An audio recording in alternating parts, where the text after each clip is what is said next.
Okay, here we go. It is 5 o'clock, and today is a special meeting and a work session for the City Council of Manitou Springs. And today is August 11th, and it is 5:01 p.m. And with that, let's do a roll call. Let's see, we have Gloria Latimer, Present. Carrie Storm, Present. Nate Nassif. Nate, are Present. you on? Great, thanks, Nate. Julie Wolf is MIA for the moment. We'll see if she shows up a little late. John Shada. And Judith Chandler is excused, and I am here. With that, I do have a request. I am requesting that we add public comment to the special session section of the meeting today.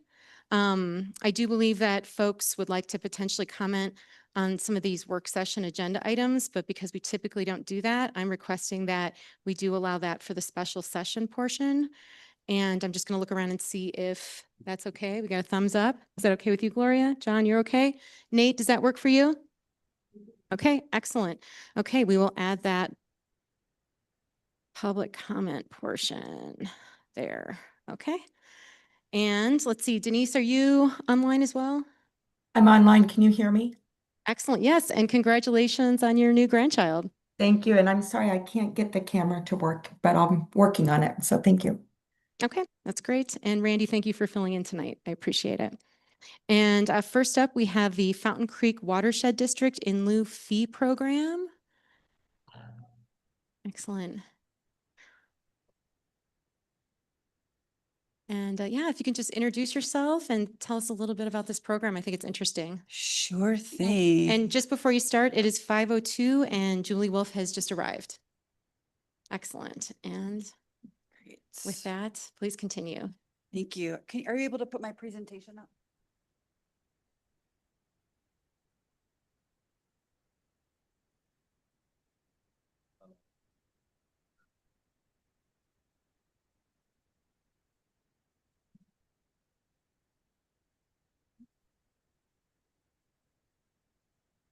Right. Good evening, everyone. My name is Allie Shook. I'm the Executive Director of the Fountain Creek Watershed District.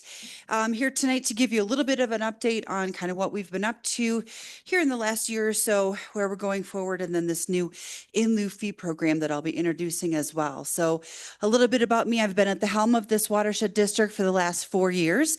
Been living in Colorado Springs for almost 30. Love the work that I get to do here in the watershed, connecting with citizens. I'm a water girl from Minnesota, so I catch fish all throughout the year. We grow gardens at our house, and just really feel fortunate to be working in water. I think there's no more critical issue when it comes to natural resources that we're facing here. So just really happy to be here. So just a little background on the district here. We're part of the Arkansas Basin, which is the largest watershed in the state of Colorado. That's that big green area in the lower left corner there, that picture. The watershed district itself was established in 2009, and we have responsibility over both El Paso and Pueblo counties and the member governments within. So we support a 9-member government structure.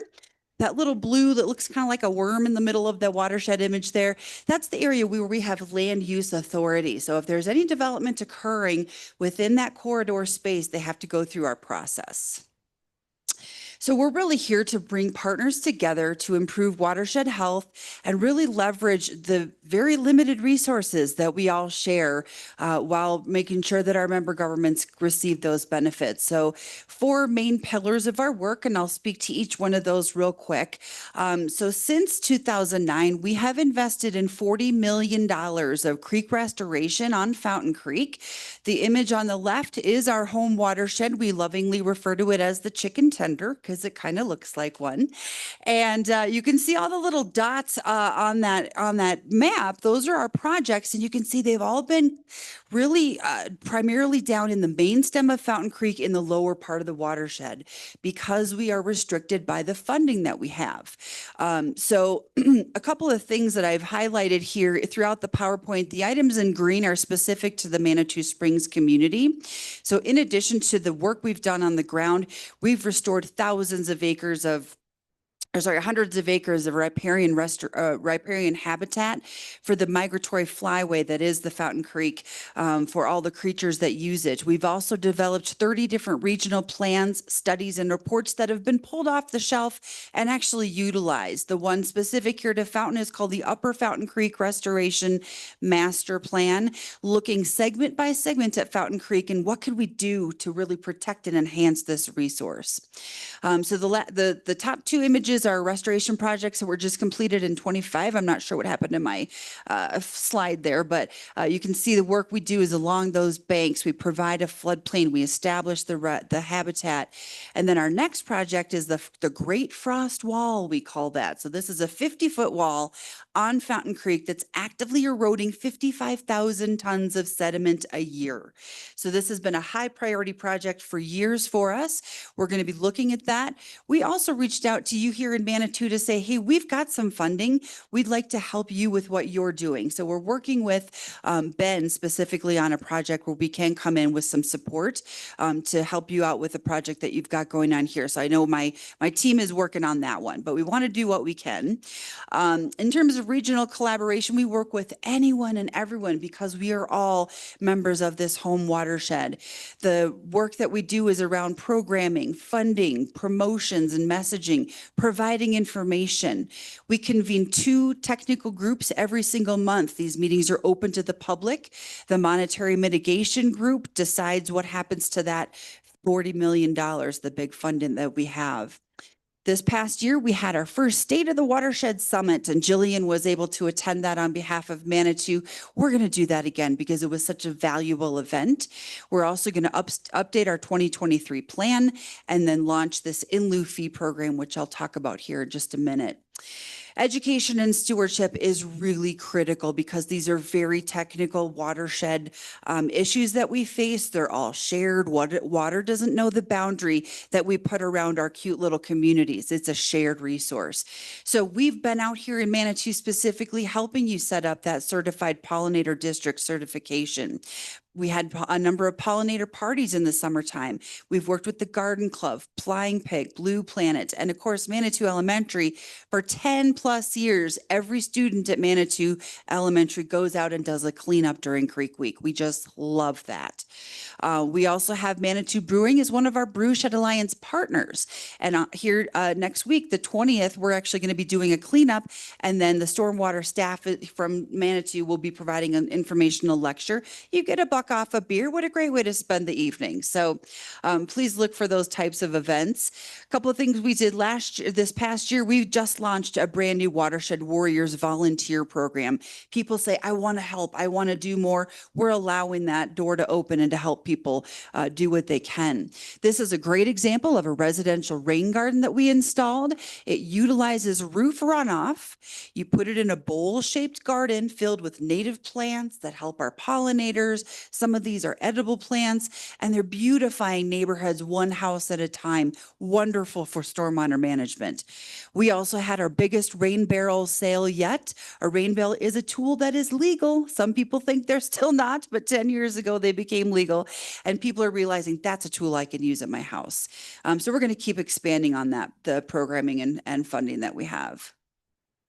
Oh no, what's happening here? Well, I think something happened with my slides, but what I handed you today was an informational handout on the in lieu fee program. What's happening is we are the fastest growing community in the state of Colorado. Oh, here it is. Now it's working. Okay. There we go. This is our last kind of factor that we work in. $3.1 million has been realized since the district was founded. 2.1 just under my watch in the last 4 years. We are really good at bringing and matching those local dollars. So we really try to make those impacts local around restoration planning and outreach. We do fundraisers as well with our local breweries. Here we are at Mash Mechanics. We had a fun night where we got to take over the tap room, and we just look for little opportunities like that where we can do some, I call it edutainment, kind of educational entertainment. And then we also, I believe, supported Manitou with the Fishing is Fun grant. I'm not sure that was ever submitted, but we were happy to see that possibly coming, and we'd love to continue looking for things like that. Now what's happening? Oh my gosh. Okay, here's the inland fee program. Okay, so again, here's Pueblo and El Paso counties on the upper right. That is the same program area as the in lieu fee. So what is mitigation? Well, we know development's going to happen, and in order to have that happen responsibly, we are standing up a program where we're going to sell mitigation credits. If you impact that little mouse, that Prebles Meadow jumping mouse, if you impact a wetland, if you impact a stream, and this could be a developer from a neighborhood to utilities project, it could be the city of Manitou Springs is disrupting some wetland.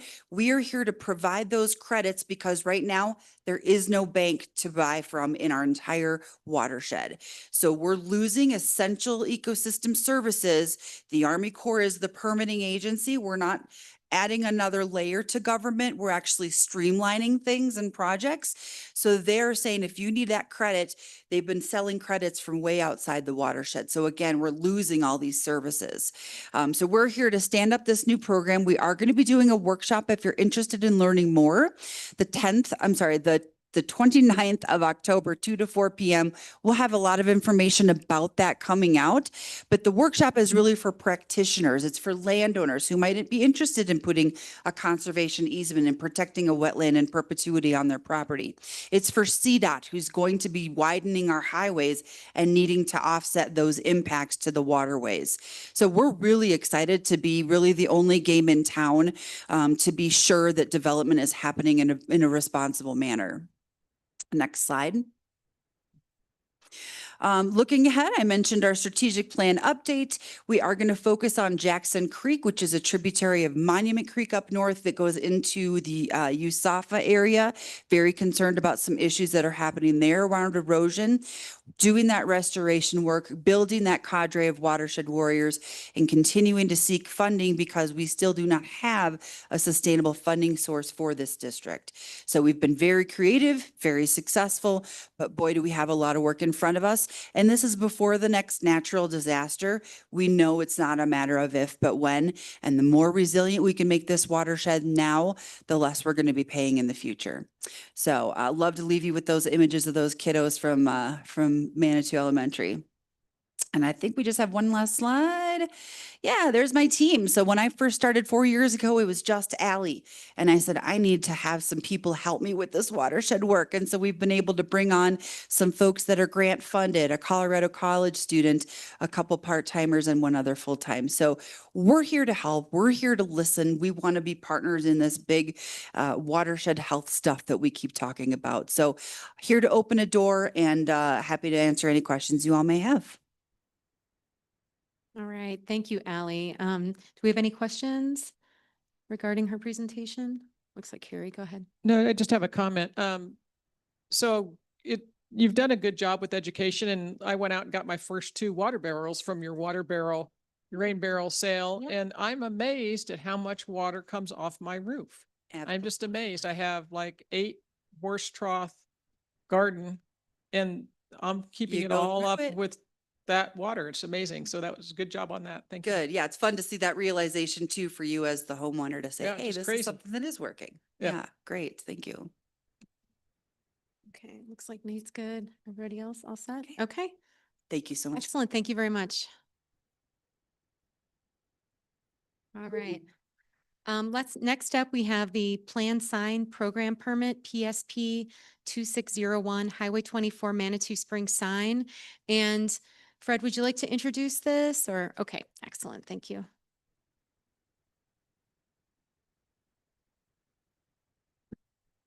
Very quickly, Fred Rolandhagen, Planning Director, and I'll kick this off. I think what we're going to do, if it's okay with City Council, is let Jenna explain the project, let her explain the proposal and the funding and answer any questions about the project itself. Ben Schmidt is here to talk about any CDOT requirements because this is in the right of way, and then I'll wrap it up and can talk very quickly about the process by which the city will be reviewing and considering approval of the project, if that works. And if Excellent. Thank you. if it does, I'll kick it off to Jenna. Thank you, Jenna Wells, Director of Visit Manitou Springs. Thanks for having me here tonight to talk about this, and many thanks to Fred and Ben for their support along this journey as we've been on for quite some time. So we're here to talk about the gateway sign on Highway 24. I think we've all seen the one that's currently out there at exit 299, our first impression of Manitou Springs slowly degrading into the earth. That sign I've recently discovered was built in 1991, funded in part by a fundraising effort by the Chamber of Commerce, as well as funding from the Chamber of Commerce to the tune of around $5,000. So that was 1990. We're not talking about that amount anymore, but I'm here to talk about where we are at with Sign Shop and where you all are on our design. So you all should have this in your packet. There was a little update. Thank you, Elena, for getting that posted prior to the meeting tonight. A couple things that changed from the original that you saw last week was that there was actually an indication that these were LED backlit lights that required electricity, and that has been removed on this new draft drawing. So this is not a backlit LED. This is a reflective vinyl surface on the reverse. Currently, it says, "Thank you for visiting." We're discussing adding Manitou Springs to that as well for those leaving the community and heading eastbound. And then it will also be a reflective white Manitou Springs vinyl. So when those headlights hit that sign, that's what's going to illuminate it, not any backlit or any electrical. So that's where I'm at on the design and the changes in this last week. On the funding, I know there were some questions. I had Elena pass out a little timeline that we put together on where these funds came from and why. So started in December of 2018, there was a community loan fund created. That fund was for providing loans for economic development, and $15,000 came from the city, $15,000 from the chamber, and $25,000 from the URA. So a total of $55,000 in 2018 is where this originated. There was one loan made, and then after that, the funds were used to provide COVID relief grants to restaurants. Out of the 22,500 grants awarded, 4,500 of those funds went into the URA. The remainder went into downtown historic Manitou. So at the end of that, 32,660 was remaining. And when that loan fund closed, both the city and URA were contacted to receive any of these funds back, and they declined. So those funds were then added into ultimately a CD opened for future use for this fund, for funding this new gateway sign and continuing to use those funds for economic development, combined with additional savings from Manitou Springs, the Manitou Chamber Savings Account. And that savings account was primarily funded through membership dues. That account that took this balance up to the 60,000. Those funds, membership dues had started anywhere from 20 to 30 years ago. So that was an automatic account that funds were placed into for membership. So that's kind of our funding timeline and history on where the $60,000 came for the sign.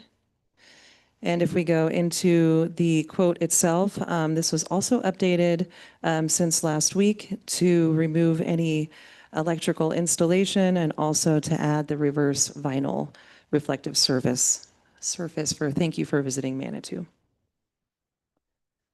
I won't go through all of the individual removal, excavation line items on this quote, but I'm happy to answer any questions within my ability to do so, or any questions on the sign design itself. Okay. So I guess so I guess there's kind of two questions just with this initial piece. Do we have enough information today to make a recommendation? Obviously, today's a work session. And then are we okay with the design, or do we have any suggestions for the design moving forward? And then again, questions for Jenna. So go ahead, Carrie. Is this going to have a light on it at night? Because I see the electrical was taken out. There will not be any illumination on the sign. No, only when a vehicle approaches and those headlights were to illuminate the Manitou Springs words. Okay, thank you. Okay. Go ahead, Julie. So I think you covered this, but is the sign the same size as the one that's there now? The footprint is slightly different. I say that, but the sign design itself is slightly different shape and size. I don't have the specs on the original sign unless I kind of dig through the 1991 files. However, they are indicated on here, and I think that's something also you may be able to touch on a little better than I, Fred and or Ben. Well, Mhm. I don't really need you to tell me the exact specs, but is it larger or smaller? It's similar in size for where the excavation and the removal would be to the installation, so. And the backside of the sign, or I should say, eastbound traffic of the sign just says, "Thank you for visiting." So it doesn't say, "Thank you for visiting Manitou." We're requesting that Manitou Springs be added. So it would say, Thank you for visiting Manitou Springs." So when Because the "Thank you sign, for visiting" by itself seems unhelpful. But who are you requesting it of, CDOT or? oh, no, of the sign shop, when they sent this over today to be updated without the illuminated lighting, Manitou Springs was left out. So I Oh. will have that added on the next. And the "Thank you for Correct. visiting" will be the font that we see as opposed to the font that's on the west, that the westbound traffic can see? That is currently the font that they have produced. If there are changes, I'm happy to hear them.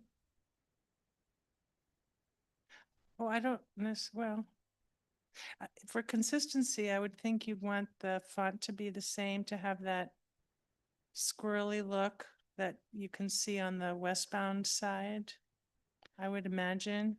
The other one looks a little more like what you'd see in a professional memo or something. That would just be my recommendation. It sounds like it's your recommendation too. It just didn't show up on the paper we were given. Right, and the Manitou Springs on the front side is actually not a font, it's a hand-drawn. So we can certainly use that as a template and have someone create that font for thank you for visiting as well, but that might take a little bit more. I see. Design Like effort. if it were italics or something. So that, because it looks pretty similar to italics, I think is what they call it, Mm. when it's a little slanty. But thank you.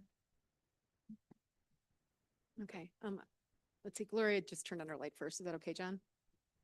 Okay. You both were simultaneous, so I'm just going along. Jenna, would you explain the development of the logo and the Manitou Springs logo as opposed to the City of Colorado Springs logo, the decision to change that? I'm just going to correct City of Manitou Springs logo. What did I say? City of Colorado Springs. Excuse me, corrected.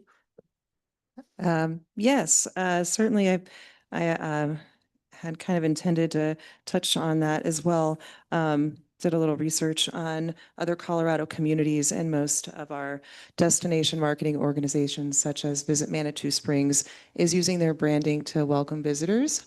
This is kind of our initial first glance that folks are getting when they come to Manitou and they're getting off the highway.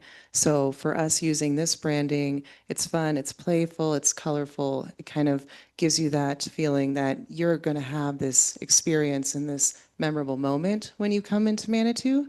Other communities have steered away from using the municipal logo simply because it kind of indicates, more of a, I'm not going to pay my water bill or go to the courthouse while I'm visiting this destination community. So for us, it's identifying our brand as an experience and identity of Manitou. Thank you.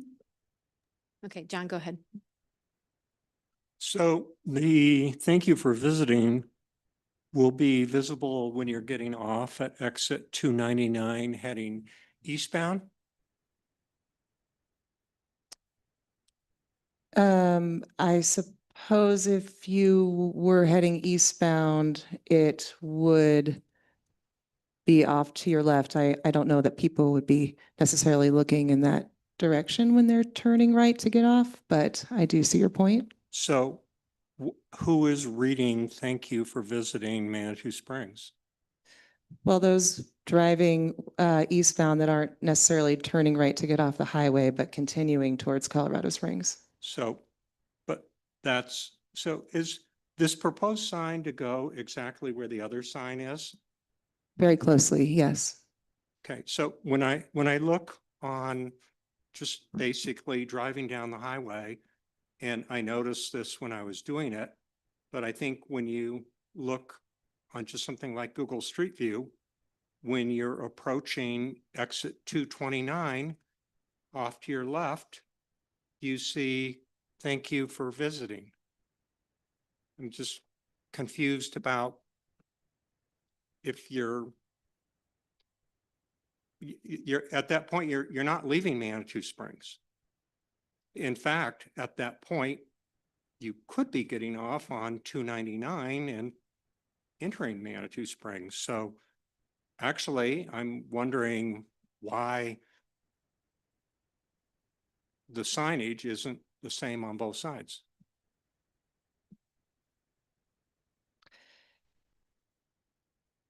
Okay, I think in terms of what we were looking at, and if you're looking at the same image that I am on the new monument sign location, if you're getting off the highway at that point, your eyes are not necessarily looking left across the other 3 lanes of traffic, but you're exiting into Manitou. If you're continuing to drive, you are probably within a quarter mile. I haven't done that measurement, but you're pretty close to the exit of Manitou. So just prior to exiting our community, it makes sense to have a thank you for visiting as a nice parting moment if you're driving eastbound from that point, because you're not getting off past 299 to get back into Manitou Springs. My comment is all of this messaging, thank you for visiting Manitou Springs, is going to be all in a very confined space. So I'm just not thinking that that message is going to be very useful to anybody. Yeah, I mean, all of this is going to be very shrunk down with very small amount of contrast between the blue background apparently. And if Manitou Springs is somehow or another stuck up in the blue area, now it's even smaller to be able to see that going eastbound.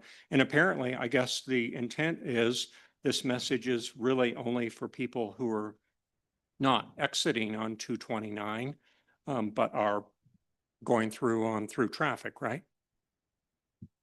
I would believe so. I think if we're putting Manitou Springs, kind of a welcome sign on both sides, it indicates that the further east you drive, you're still in Manitou. But if it's per your direction to not have anything on the reverse to thank folks for visiting, we can certainly have that part removed. So I have a question in terms of, I realize the city's investment's only $15,000, which is really the only thing that I can be accountable to. Is anybody, by seeing this signage, making the decision to enter the city limits by the nature of them seeing the signage? Because if you reverse around, there is large signage, okay, that's pretty obvious from the highway department that Manitou Avenue is right there. So I'm trying to figure out, for the city's investment of $15,000 as opposed to doing other kinds of programs in the city, by somebody spotting the sign for what you're going at 55, 60 miles an hour. So you're seeing it for a few seconds. Is this going to get anybody off the highway? I don't see how it wouldn't, more so than what we already have there. I think the invite to come to Manitou is not very friendly with our sign currently as it exists. I think this is fun, playful, really shows off, what you can expect when you come to Manitou. It's an inviting sign. Please visit us. We want to welcome you, and we welcome you to take, that exit right here and right now. And that's not just a highway sign saying, just the same as any other highway sign would be. So it's identifying our creativeness and our character. I guess what I'm concerned about is the amount of time that you're seeing that. If that's kind of the welcoming thing, maybe if that's sort of the greeting and whatnot, I'm just wondering, going further back, there's another sign that says Manitou Avenue that is another location that is quite a bit further back. I guess to me, it just seems like it's a little late to be seeing that, given that you only have just a few seconds to get over in that lane at that point. Yeah, exactly. Yeah. So, so I think that is an important question. And I do remember that we looked into this a few years ago, and it has to be so many feet from the city, and there were all these requirements, and I don't remember. So I think if that's something that we need information on, we can look into it, because I think that then we are again hitting CDOT requirements and location pieces. And I don't know if it would be helpful to have a little information on the impact of gateway signage and how that people respond to that, because I could see if I lived in Woodland Park and I drive by it every day, I'd think, oh, we should stop by there, or remember to go there, or all those things. So I think there's that repeat exposure too. So I guess those are two things that I'm hearing from you, right? So John, you're interested in what the back would say, whether it says thank you for visiting, or whether it says nothing, or whether it's the repeat of the front.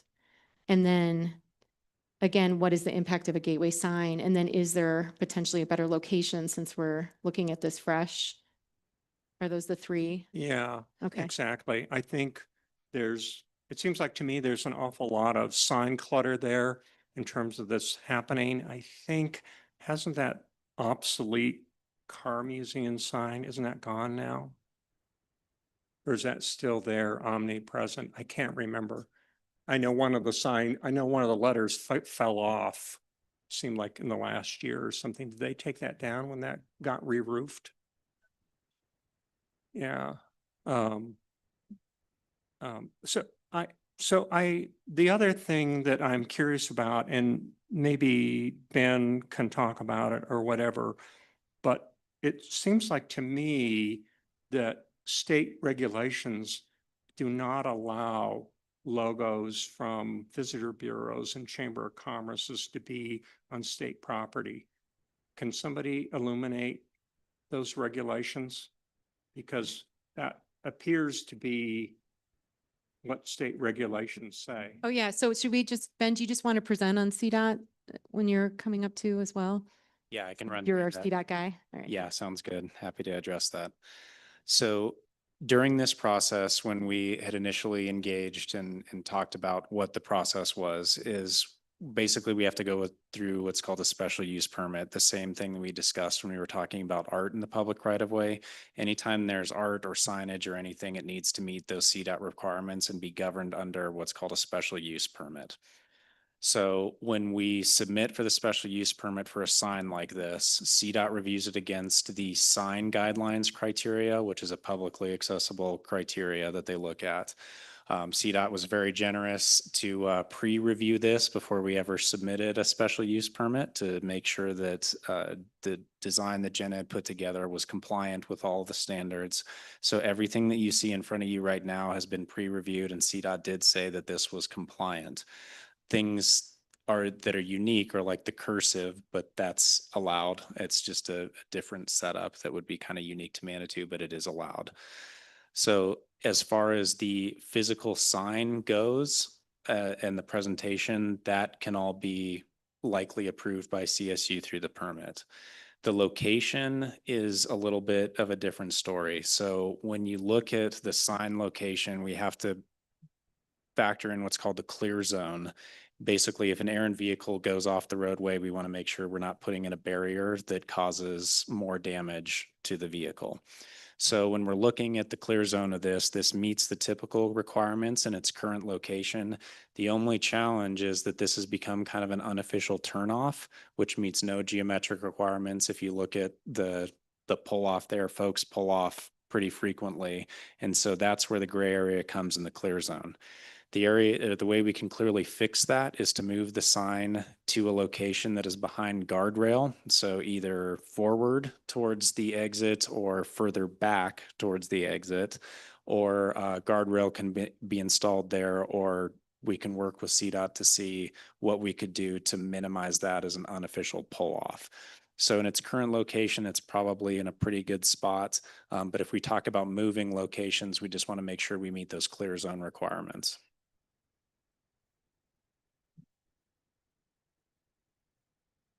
Okay. Any other questions for Ben regarding CDOT? Go ahead, Julie. So based on CDOT's requirements, would we be able to move the sign further east or not? Yes, we would, as long as it met the clear zone requirements there by the guardrail. So we may have to extend the guardrail slightly or take down some additional vegetation on the side to be able to move it behind that guardrail. Ben, can I ask you a question real quick? Clear zone, what are the regulations? The other area that I see as a possibility would be that first sign indicating 299. And there seems to be a guardrail there that would actually protect the sign from any kind of damage. Should it be erected in there? But how near or what's the setback requirement from the exit 299 Business West Manitou Avenue? I think it says 1/4 mile. How far away do we need to be from that? I'm sure there's some regulation that says how far we need to be away from that signage. There probably is. I would need to look at that and get an answer from CDOT as to how far away from the exit it would be, because it's not an exit delineation sign. I think it's more flexible in that requirement. If you're talking about the edge of asphalt off the back of the asphalt there in the guardrail, I think it can sit relatively close behind there because that's MASH rated guardrail that helps protect a vehicle from hitting the sign. So it can sit relatively close, just as that sign, that existing 299 blue sign is. But as far as how far back we can set it, I do think that there is a requirement for how far away from the city limits it can be. And I just need to get that answer for you. Well, I think the place that I was looking at that appears to be in the city limits would be aligned roughly with, I'm trying to see if I can see that bridge abutment that goes, Crystal Park Boulevard. I think it's just this side of that. So I think it's still in the city limits, which it requires, the signage requires it be in the city limits, right? Ben? Yes, and then there's other little caveats too with where these monument signs can be placed. So they can't be placed in medians Right. or in islands on the side, so they would have to be off to the side. Yeah, I'm not proposing that. I Okay. was just trying to figure out, could we get the signage kind of planted in an area so that it seems like to me this location, you're either already committed to be heading westbound, okay? And if you're making a decision as a result of the sign, okay, and I understand that appears to be, that's maybe not necessarily the intent of it, that it's supposed to be more of a greeting.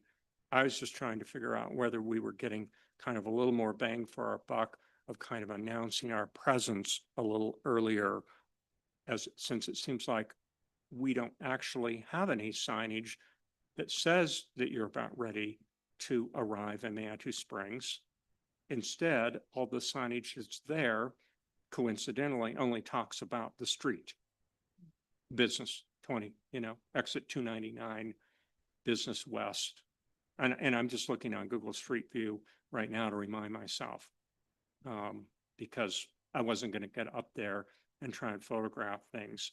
So when we come around that corner, okay, with this current sign proposal, bingo, we come around a curve, okay?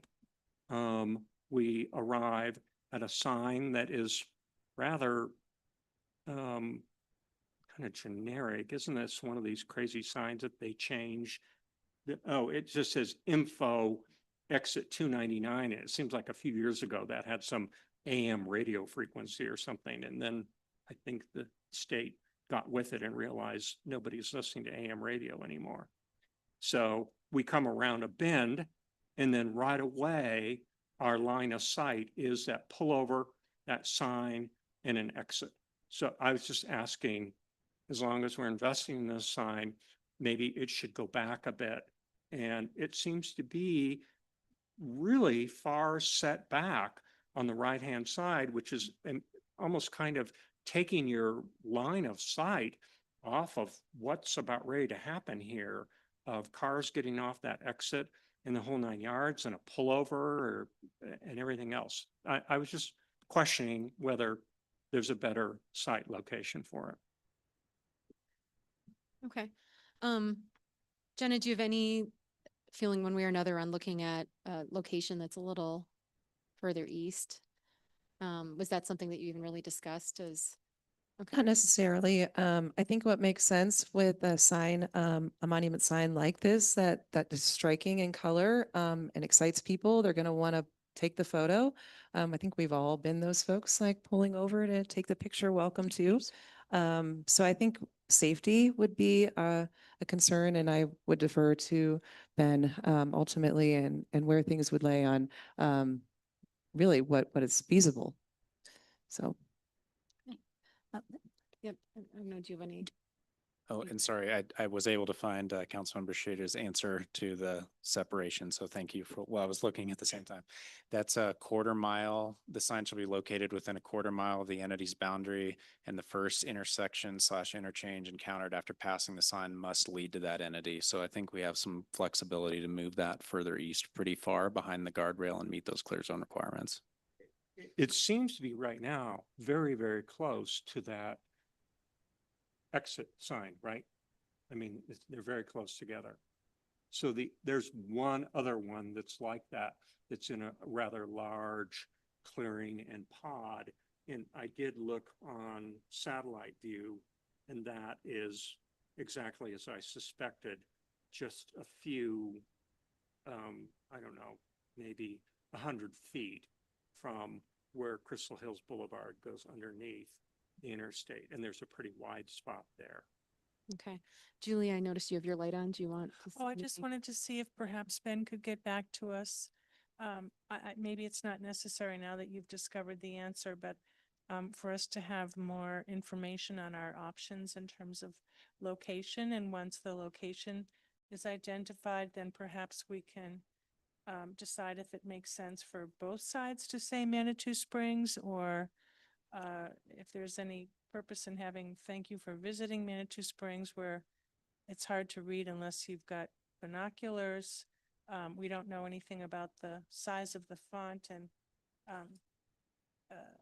so it sounds like perhaps we could revisit this with some of that more detail. Okay. And then let's see, I'm going to call on Gloria, and then Nate, if you have anything, I'll grab you next.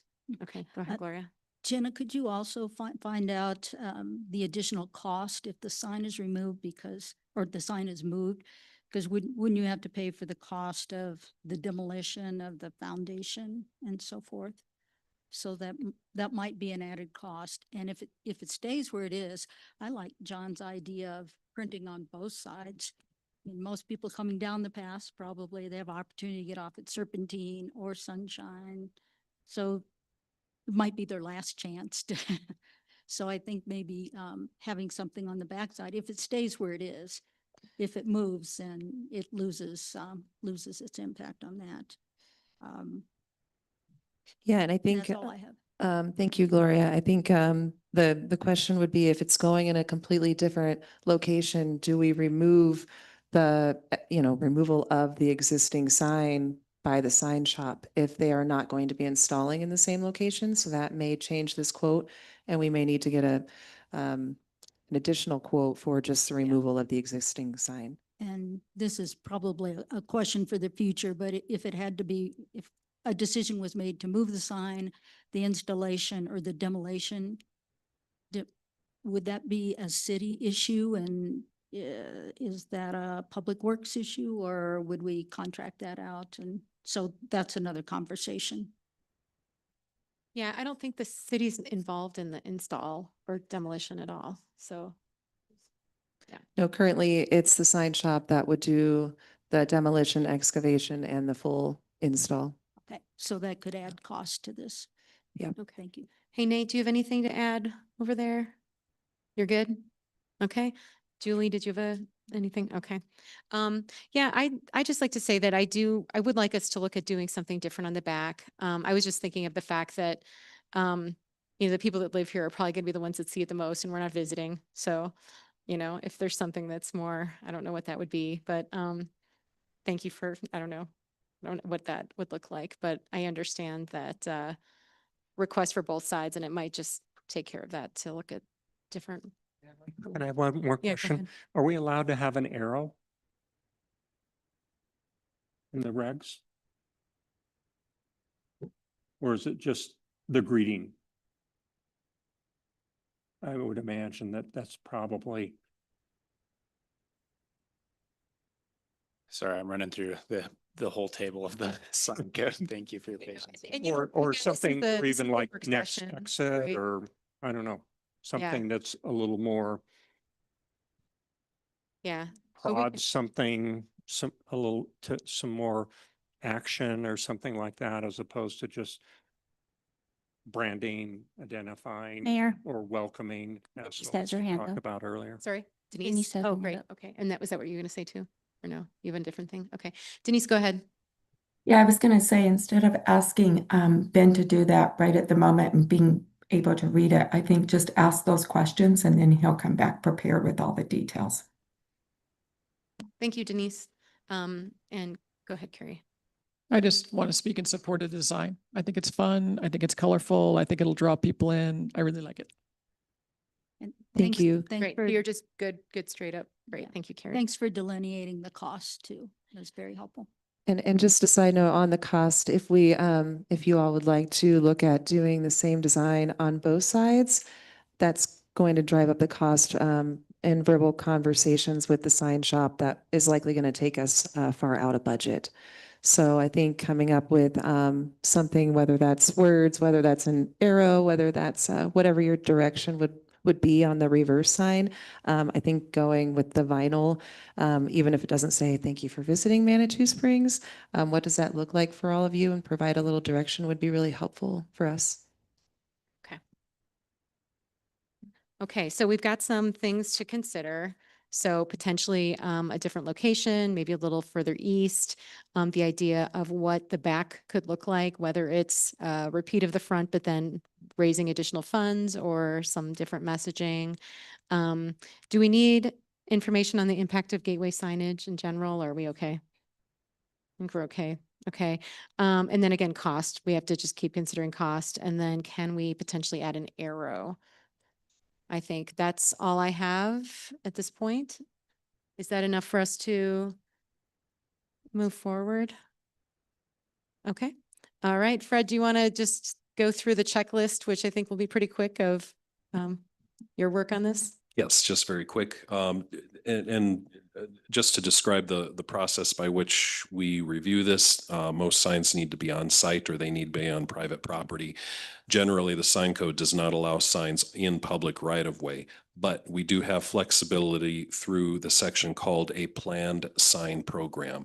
And the intent of that program is to permit, as I said, flexibility in the location, design, materials, that are permitted for signs for business, commercial, institutional, and planned development uses. So it allows for that flexibility. So when we bring this type of sign or combination of signs or whatever the proposal is on public right-of-way, it would be reviewed through a planned sign program. That would be reviewed. There's a short list of criteria that the city council would need to find that it's in conformance with. And that would be the process. So, so do we have a checklist we need to follow, or is that all met up to this point, I guess? Yeah. So that would be the evaluation when we receive the application, or perhaps the revised application. There's a set of criteria. It's in the packet that was it was presented, but basically you have you have 4 criteria that you must find that have been met. Number 1, that the value and qualities of the neighborhood are not substantially impacted because of the sign size, appearance, location, illumination, or quality. 2, the planned sign program application is compatible with the architectural and historical qualities and character of the community. Number 3, that the proposed planned sign program is compatible in function, scale, and design with surrounding land uses, and that the sign program will not create a visual distraction or traffic to safety hazards. So they're not specifically objective criteria, they're more subjective criteria. Okay. That's helpful. Okay, any additional questions?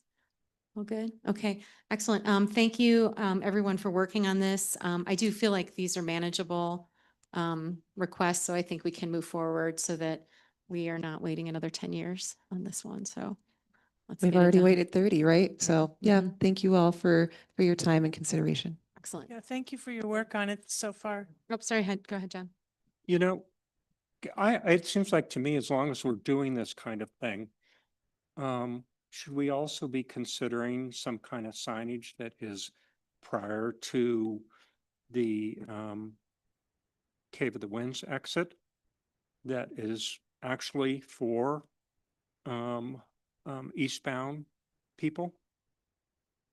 I do actually believe that one was outside of the quarter mile. I could be wrong, but we looked at one on that end of town. This was years ago. I'm trying to go back, but I think that So Ben, real quick, does it need to be within a quarter of a mile of our city limits or a quarter of a mile inside our city limits?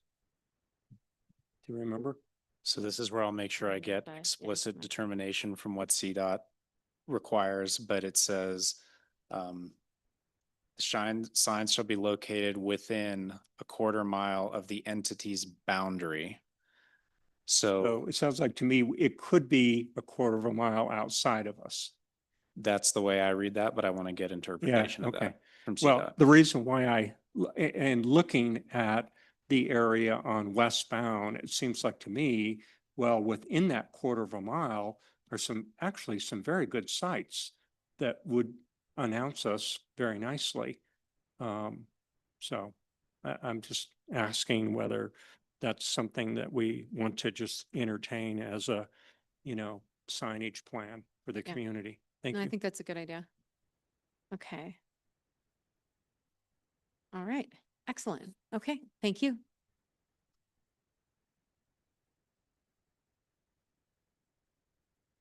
I'm just writing down John's idea really quick. Okay. All right, John, you're on the list. Okay. Next up, direction regarding potential ballot measure for the November 2026 election. And I don't know, Denise, is this something you want to introduce, or would you like me to just jump in? I think it would be better if Elena, is she there just to do a quick introduction as the city clerk, because she's the one that has the deadlines. Is Elena there? Okay, excellent. Thanks, Elena. Yeah, so with the November 3rd election right around the corner, staff is seeking direction from council whether or not you would like to refer any ballot measures to the voters. In order for council to place a ballot question, you need to adopt that via resolution. That includes the ballot title and ballot language. Since this would be coordinated with the county, the deadline to do so for ballot certification is September 4th, meaning that we need to take action next week because that's our last regular scheduled meeting before September 4th. So at this point, staff is seeking, one, whether or not you want to refer a measure to the voters, and two, what that measure would be. And we would take that information and work with the city attorney and bring it back next Tuesday. Okay, and then, so again, tonight, we aren't saying whether or not we personally would vote in favor of it. We're asking whether or not we would like our attorney to draft a resolution to consider on Tuesday, knowing that on Saturday we have a budget meeting that could impact how we vote on Tuesday. But today, we're just saying, do we want an option to discuss on Tuesday? Correct. Okay, I have some more clarification questions. great, go ahead. Okay, so as I understand it, what you're saying is, first off, there is a notification of county elections that we want to put something on the ballot. Is that not correct?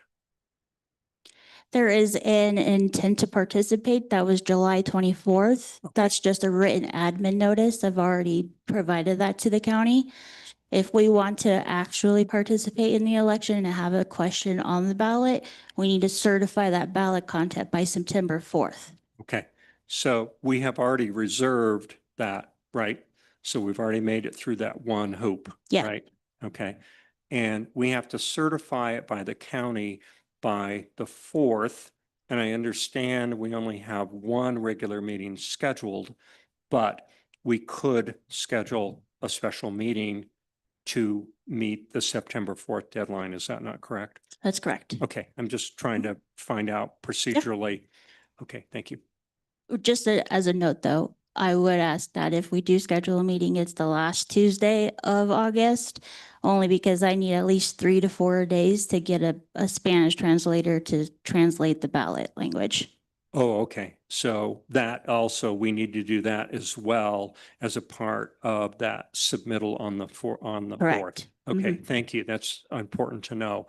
So we need at least 3 business days before as a minimum. I would think that's okay, yeah. All right, thank you. Mayor Denise has her hand up. Go ahead, Denise. Yeah, just want to also mention, if you move the date, we'll want to make sure that Jeff Parker can attend that meeting. So if you make any changes, he ensures that it's correct. Okay. Excellent. Okay. Also want to mention, it would be helpful if we knew if you were looking at some type of ballot measure before Saturday's budget meeting. Right. Okay. All right. Go Oh, I ahead. was Julie. just going to say, if Jeff isn't available, he's got other attorneys in his office that can help us as well, and they can just appear by Zoom. All right. And then I do, even though we do have public comment during the special session, I do have a letter that is in our packet concerning this ballot measure. If you'd like, I can read that really quick. Are you comfortable? Okay, let's see, here we go. This is from Ralph Roughton and Rolf Jacobson and is dated today. Dear Mayor Johnson and members of the City Council, we respectfully ask the council to refer a measure to the voters this November that would raise the city's amusement tax from 5% to 9.03%, bringing it in line with the total sales tax rate already paid throughout our city. This request is grounded in a simple principle: fairness. Nearly every business in Manitou Springs collects sales tax on the goods and services it sells, and every customer pays it. But the businesses subject to the amusement tax do not collect sales tax on those transactions. Instead, they collect the amusement tax at a rate of only 5%, well below the 9.03% that applies almost everywhere else in town. Aligning the amusement tax with the total sales tax rate is simple fairness. It asks these businesses and their customers to contribute at the same rate as everyone else, no more, no less. Visitors and residents who enjoy these amusements benefit from the same roads, public safety services, and infrastructure that sales tax revenue supports. We also want to recognize the difficult and responsible steps the council and the city administrator have already taken to put our city on sound financial footing. You have cut more than $900,000 from the budget, trimmed personnel, and settled the lawsuit with the Pikes Peak Railway. These were not easy tasks or decisions, and they demonstrate a real commitment to fiscal discipline and good stewardship of public resources. It is precisely because the council has already done the hard work of controlling costs that asking for a fair increase in the amusement tax is the right next step. We believe this is a matter for the voters should decide. We therefore urge council to place the measure on the November ballot. Thank you for your consideration and for your service to our community. And again, respectfully, Ralph Roughton and Rolf Jacobson. And so that item is in the packet. And let's see. Do we have any additional questions for Elena before we begin the conversation about a potential resolution? Great. Okay. So for today's purposes, do we have a request to make of our city attorney to put together a resolution to discuss on Tuesday? So I guess that's the first step. Is everyone comfortable with putting something, having the attorney put a resolution together? I guess that's the first step. I see a nod. Okay, you're Yes. okay with that? Yes, from Gloria. Yeah, but after you finish asking us that, are you going to ask us more precise questions so the attorney has some idea what he should be drafting? Right. I just wanted to Okay. see if we were even interested in that Oh, next step. okay. Yes, Oh, I'm interested. okay. And you're interested in the conversation. Nate, interested in the conversation? Perfect. Okay, I am as well. Thank you. Just wanted to make sure we were on the same page there. Okay, so again, there are a variety of taxes that we can consider. I know that when we did the community survey, we were asked to look at a lodging tax and an excise tax by the community. The letter that we received, indicated a request for an excise tax, increasing it by a little over 4%. And then again, there was discussion around a lodging tax of 2%. Do I have any, would anyone like to suggest a potential ballot measure to consider for Tuesday based on that? I would suggest that we refrain from considering a lodging tax increase because I believe it's best to just have, if we're going to ask for a tax increase and if we end up voting on that next week, I think it's better just to have one. And a lodging tax increase would not give us very much money. So I don't think it's worth all that work. And I don't want people to think, oh gosh, 2 different tax increases, which one should I choose? I'd rather just put the one that makes the most bang for the buck and the most sense. And the lodging tax is already at 11%, I believe. So I would suggest that we only consider an excise tax increase. Okay, I'm comfortable with that. Does that sound good? Nate, just the excise for right now? Great. Gloria? Just the excise, because I think also because Colorado Springs lodging tax is lower than ours, we don't want to do anything to discourage people from staying in Manitou with a higher tax for lodging. Mhm. Okay, John, just the excise for right now? Great. Okay. And then again, with that piece, do we want to look at a 4%? Do we want to look at a 4.03%? Do we want to look at a 5%? I'm just throwing out some numbers. Go ahead, Carrie. I'd support 4.03. Okay, doing the exact 4.03. John's nodding his head. Yes, and Carrie, you're supporting that, so it's the same as our sales tax rate. I agree. Okay. I'm fine with that. And since we're asking for draft language from the attorney, we can get into the weeds more next week if need be, because if all we have to do is change one little number in all of the words that he recommends, it'll be a no-brainer. But reading this letter from Ralph and Rolf, the 4.03 makes sense to me because I like the idea of just matching the sales tax and letting the amusement tax finally get caught up with our sales tax numbers. Okay. And Nate, are you comfortable with that as well for That makes discussion on sense. Tuesday? Okay. And then So, so I think that we will move forward with that request. So we'll work with Jeff Parker to have that resolution to discuss on Tuesday.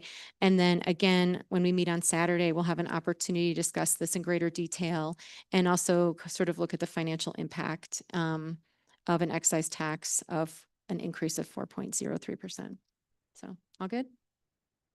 Okay. Go ahead, Julie.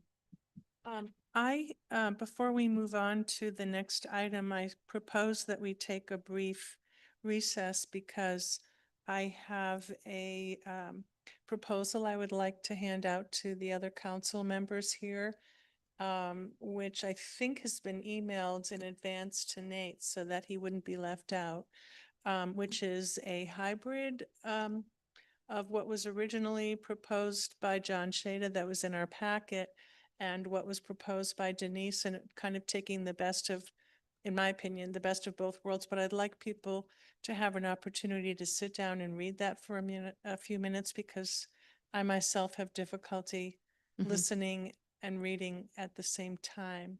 So if we could have, 10 minutes or so to look at that before we move on to the next item, that would be my proposal. Okay, I'm comfortable with that. Can we also make sure that Denise has a copy and Nate, our Denise CFO? was given a copy several days ago. In fact, I thought she was going to put it in the packet, but she didn't.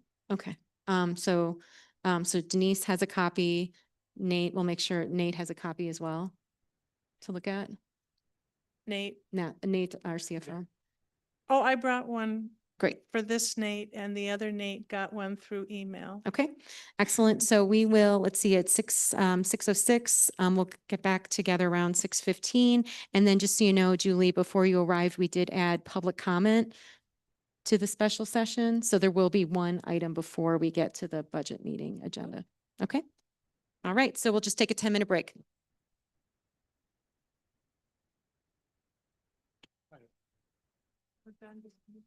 That makes sense. He wrote it. All right, I'm gonna run to the bathroom. I Here's think one I for you. think I printed one out as well already. This if it's the one. Did Denise share it with you? So, Yeah, I don't know why she didn't put it in the packet. I guess John didn't specify that. That would be. yeah, I think this is this.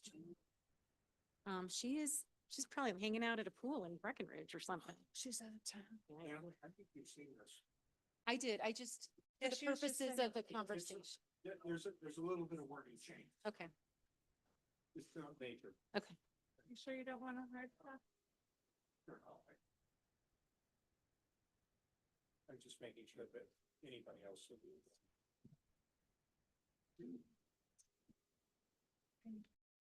I can.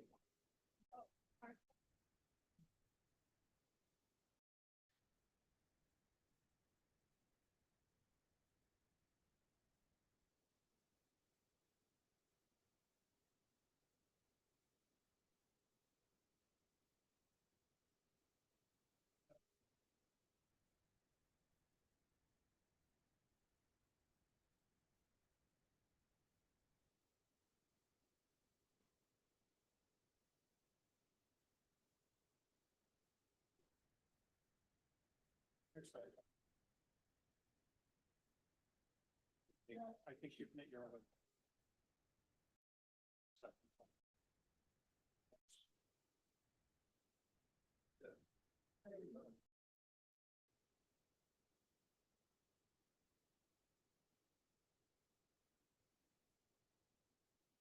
And you're even changing lanes of thought.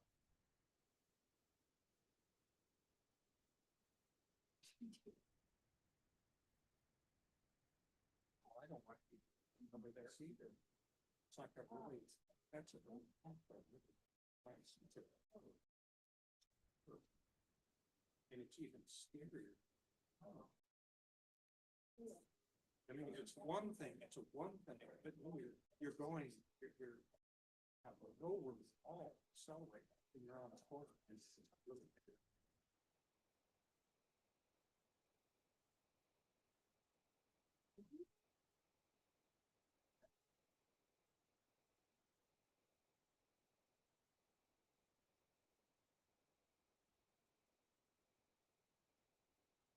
I'm suggesting that also you have a run up before you get on it.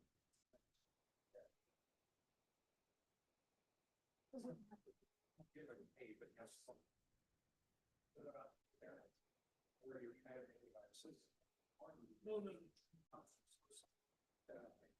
way down, goes way down. You've already set all the jigs up. Exactly. Exactly. Yes. All you're doing is ordering a little more materials, and then you're just tracing it out. So this is what happens to me.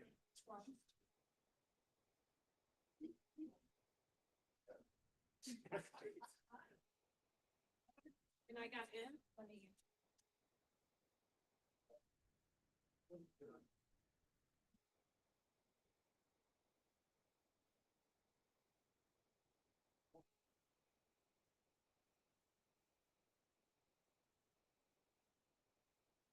No, John.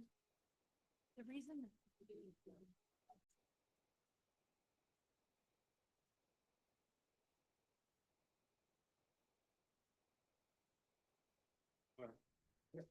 That's, Yeah, I was just saying that that's why. yeah. But anyway. That it was a timing thing, not a. So that's their minimum. Large. This is 16%. So you have 6. Yes, exactly. And that is exactly. They get correct. Every penny. But when you read the thing, they say in smaller cities, we need to. Okay, stuff, okay.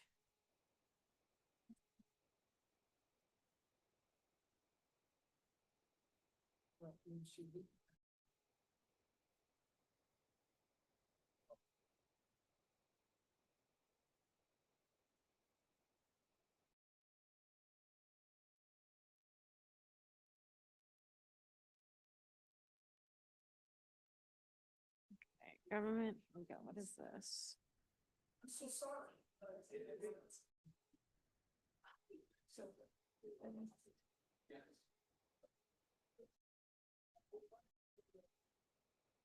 I'll put it this way. Yeah, and because this is on spreadsheet, there's a area of plan. $100,000.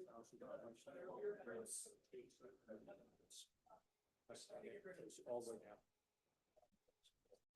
So I think it's with them. In a certain. No. This is. Yeah, I think this is fine. Did this work? This works. Yeah. No, I think that's fine. I think the trick is does this format work? And then he'll work with the city on the right numbers. I think that's. Yes, on the city has time. This is the only one. Yeah. We're not, I think, it doesn't really commit anything. I think the numbers are different. Now, cause he's got, like, our ending fund balance on this one is 3.8 and his ending fund balance is 3.7. So we need to figure out that discrepancy. So there are things that he'll need to work on with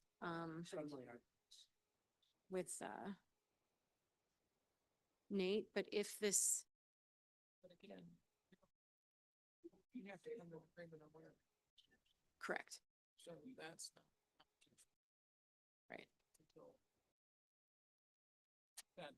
correct, yeah. So I think, and again, I'm gonna propose that we end this at 3 at the latest, so that's gonna shift things too, but also I like this.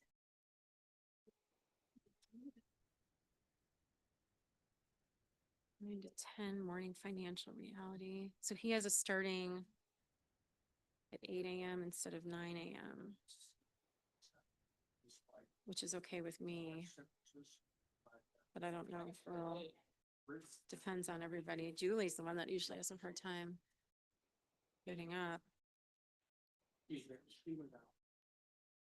Ballot measure discussion, No mention. that's pretty much the same.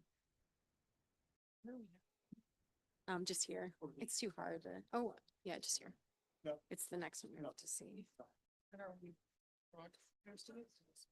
We don't. We don't do our retreats, because it's, mhm. Mhm. Yeah, it just has to do with how much staffing and the cost. Oh, I'm on.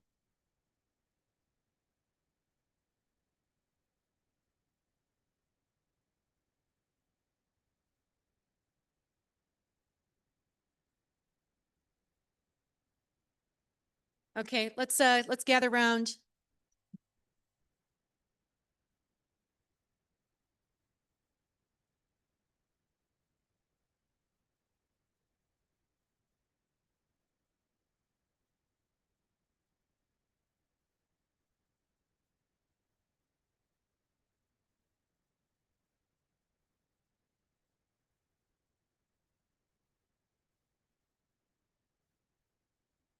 All right. Oh, sorry. Oh.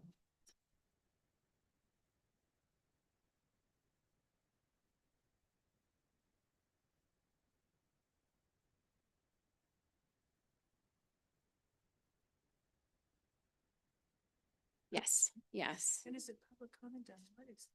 Well, I think it was just that we had, because we had, so actually, I'll just introduce this. Okay, so we're going to start with public comment, which we decided to add because we read in the letter from Ralph and Rolf. And so then we wanted to allow for public comment, but we don't typically do public comment during work sessions. So we added it to the special session.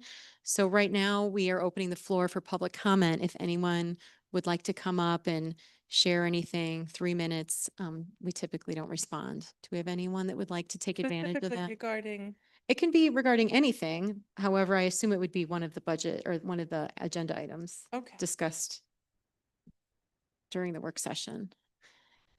And I should say that we've officially adjourned the work session and are beginning the special session now. Ah. So anything? Okay. Doug, I see Doug standing up, so. So just introduce yourself. All right, thank you. My name is Douglas Keithley Edmondson, 15 Keithley Road. I am currently chair of the Mineral Springs Foundation. I believe the council has received an email from me, quick introduction to the memorandum of understanding that was penned in 2016.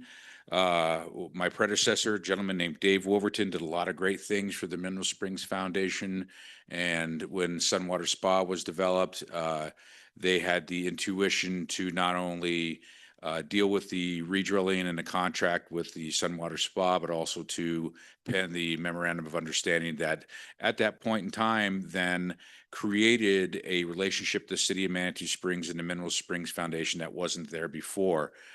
Recently, as last week, I had a sit-down conversation with our current Public Works Director, Ben Schmidt, to do some revisions / revisit the maintenance manual that's called out in the MOU. We will be doing that because, as some of you know, with some of my presentations, the Colorado Department of Public Health and Environment has gotten involved now, and that has also enhanced the responsibilities and the roles of not only the Mineral Springs Foundation, but the city of Manitou Springs also.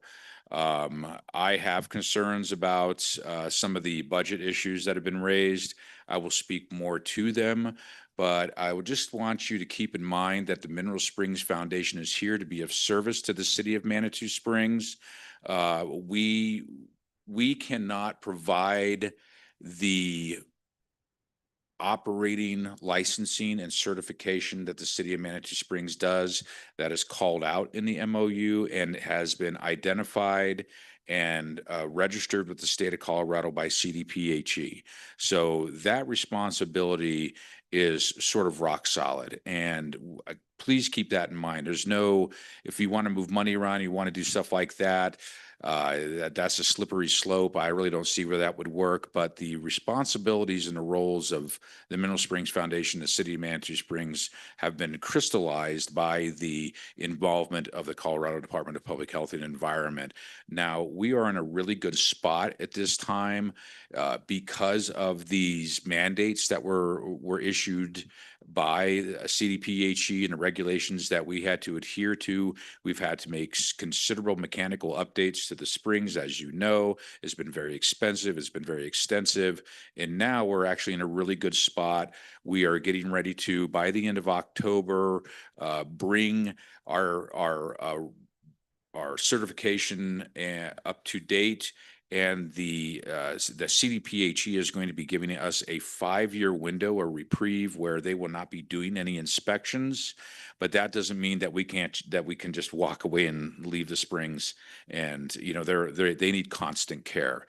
And most of all, they need constant testing. There's the yearly disinfection, the yearly nitrate testing, and the monitoring by USGS. So there's a lot of moving parts, but please keep that in mind when you guys look at this ordinance that has been proposed. I feel that even I can appreciate its spirit, that taxing the Chamber of Commerce or that budget with $80,000 of the entire funding for the activities of the Mineral Springs is a little awkward and a little outweighed. It's a little weighted. Also, please remember too that the Mineral Springs are not economic development. These are the greatest natural resource that this city has. These are internationally known. This is one of the most unique resources, mineral spring water resources on the planet. It's not just it's not a backwater. So please try and keep that in mind. And that's pretty much all I have for you tonight. I will be speaking more to this in the future. So thank you. Sure. Go ahead. Can I ask you a question, Doug? Come back. What do you got for me? Do you folks have a savings account or money in the bank? So when it comes to the financial responsible and what we have, yes, we do. So, but I kind of see where you're going with this, and let me go there prior to you. One of the most expensive repairs we had to effect was on Navajo Spring, and it came in around $150,000. Technically speaking, according to the MOU, that entire financial burden would have been placed on the city of Manitou Springs. The Mineral Springs Foundation gave $40,000 towards that project. And recently, when it comes to the response to CDPHE and our latest inspection, we have paid for the respec engineer's response to that entirely out of our budget. And we do pay for, like recently, if you take a look at Navajo Spring, as of today, Navajo Spring has been completely restored. It has a new tile job on it. Things of that nature we're willing to do. And I can definitely say that if there is some financial strains at the city of Manitou Springs, we can have discussions about that.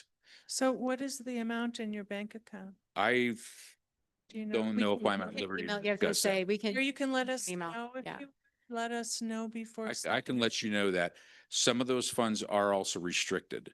They have been earmarked for certain things. So I would have to go to my financial officer and clear that with her and go to my board. And you are a 501c3 and you can. And fund we are a those. 501c3. And Yeah. I need to make it clear too, that the funding that the city of Manitou Springs provides, none of that money goes to the Mineral Springs Foundation. Right, it Okay. goes to support it. And Yeah. yes. Okay, correct. well, I think that's great. Everything else we'll have to handle as we move forward, but I think, thank you for letting us know. And we do intend to include the MOU in the packet for Saturday. Great. Okay, all right, now on to, oh, yep, we got another, sorry. Come on up.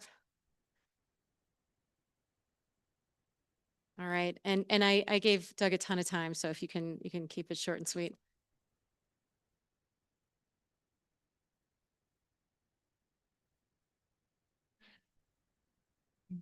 I'm not going to say my full name, Don Godey, 103 Cliff Road, co-owner of Sunwater Spa. Been on the Mineral Springs board on and off for almost 20 years. I just want to say very simply, whose ever idea it was to move that money around, to remember that the word Springs is in our name. And whoever came up with that idea, they might want to consider taking it out of our name. Because if you think you're going to put that all in the Chamber of Commerce, I say, God help us. All right, thank you, Don. Would anyone else like to? All right, I think we're all set. Okay. All right, excellent. Okay. All right, thank you. All right, so now we're on to the budget meeting agenda. And we have, let's see, at this point, we have two retreat agenda proposals to consider. We have one that was prepared by city staff and one that we received just a few minutes ago, but it was based on sort of an earlier one that you can see in the packet that John Shader provided. And then we have sort of this one-off economic development funding opportunities paper that we also just can incorporate into the discussion on Saturday or expand upon if need be. I just want to start off by saying that to start off with, one of these proposals has us beginning at 8 a.m. and one has us beginning at 9 a.m. Do we have any preference on when we'd like to begin? I'd like to begin at 8 because it's going to be such a busy day. Is everyone We have okay so with, much info. is everyone okay with 8 o'clock? Especially if we Nate? get to spend 8. Denise, are you a few okay with minutes 8 a.m.? To have coffee and Could we snacks. compromise and start at 8:30 so staff can have a little bit of time to spend with their family and have breakfast on a Saturday morning? What staff? Friday at 8:30 is perfect. No, Saturday. Oh, Friday. It's a joke. It's a joke. Don't confuse us. It's a joke. Jess, can you elaborate on which staff you're planning on having present on Saturdays so we know? All the department heads. Yeah, I was going to say, we're talking about potentially making cuts to their departments. Everyone's going to be here. I see. Yeah, it's a public meeting. I would be here as well if I were an employee and department head. So, but okay, so is 8:30 okay? 8:30, we're good. 8, we can do 8:30, right? It's August. We have plenty of time to make this work. Sure. No, go ahead. John, 8 or 8:30? I'd prefer to get started at 8, but, and have coffee and whatnot and maybe get started at 8:30. So that would be my preference. Okay, Gloria? Sounds good. So meet at 8. At 8:30. So we start assembling at 8, but we actually dive into the process at 8:30. And if staff want to have coffee themselves at home instead of 8 to 8:30 while we just schmooze, that's fine. So we can get rolling at 8:30, but then we have a half an hour just to kind of, Well, and you always get here a little late, so it gives you a little time. Yeah. Okay. So I think that way it's a nice compromise where staff can show up at 8:30, but council can be there at 8 to just. Okay, so we'll begin assembling it. Are you okay with that? We begin assembling at 8. We start at 8:30. Nate, that's fine. Denise, we tried. It's a little bit of a compromise. Staff don't need to. Okay. Sounds good. Thank you. Okay, sounds good. Okay. And then additionally, I would actually like us to consider ending a little earlier in the day. I would like us to look at potentially ending around 2:30, 3 o'clock, just because for me, I like time, like I like 5 hours going hard, and then I get a little fried and I would like time to decompress and regroup and look at it fresh again. So I feel like if we're not able to get through what we need to get through, I'd like to schedule an additional meeting. But that's just my personal opinion. So I guess that's my next request is when are we sort of comfortable? Obviously, we can end. It's not like a hard stop, but do we want to try to go until 4 or 5? Do we want to try to wrap up around 2 or 3? And those are just, again, just two logistical questions to consider. I'm happy to wrap up at 3. Okay, we've got a request for 3. John, I think you'd like to go until 8 PM, but are you okay? What would you like to? Well, I'm fine with that. I think that just means that we need to compress lunch, Mhm. okay? And Which is maybe not fine. take I an think that's entire fine. hour for lunch. Yeah, I would agree with that. That's great. Gloria, are you comfortable compressing lunch, getting done maybe a little earlier? Okay, Julie? I'd only be comfortable leaving earlier than 4:15 or so if I know exactly when this next meeting is going to be, because we already have a meeting on the calendar for, I think it's October 10th. Mhm.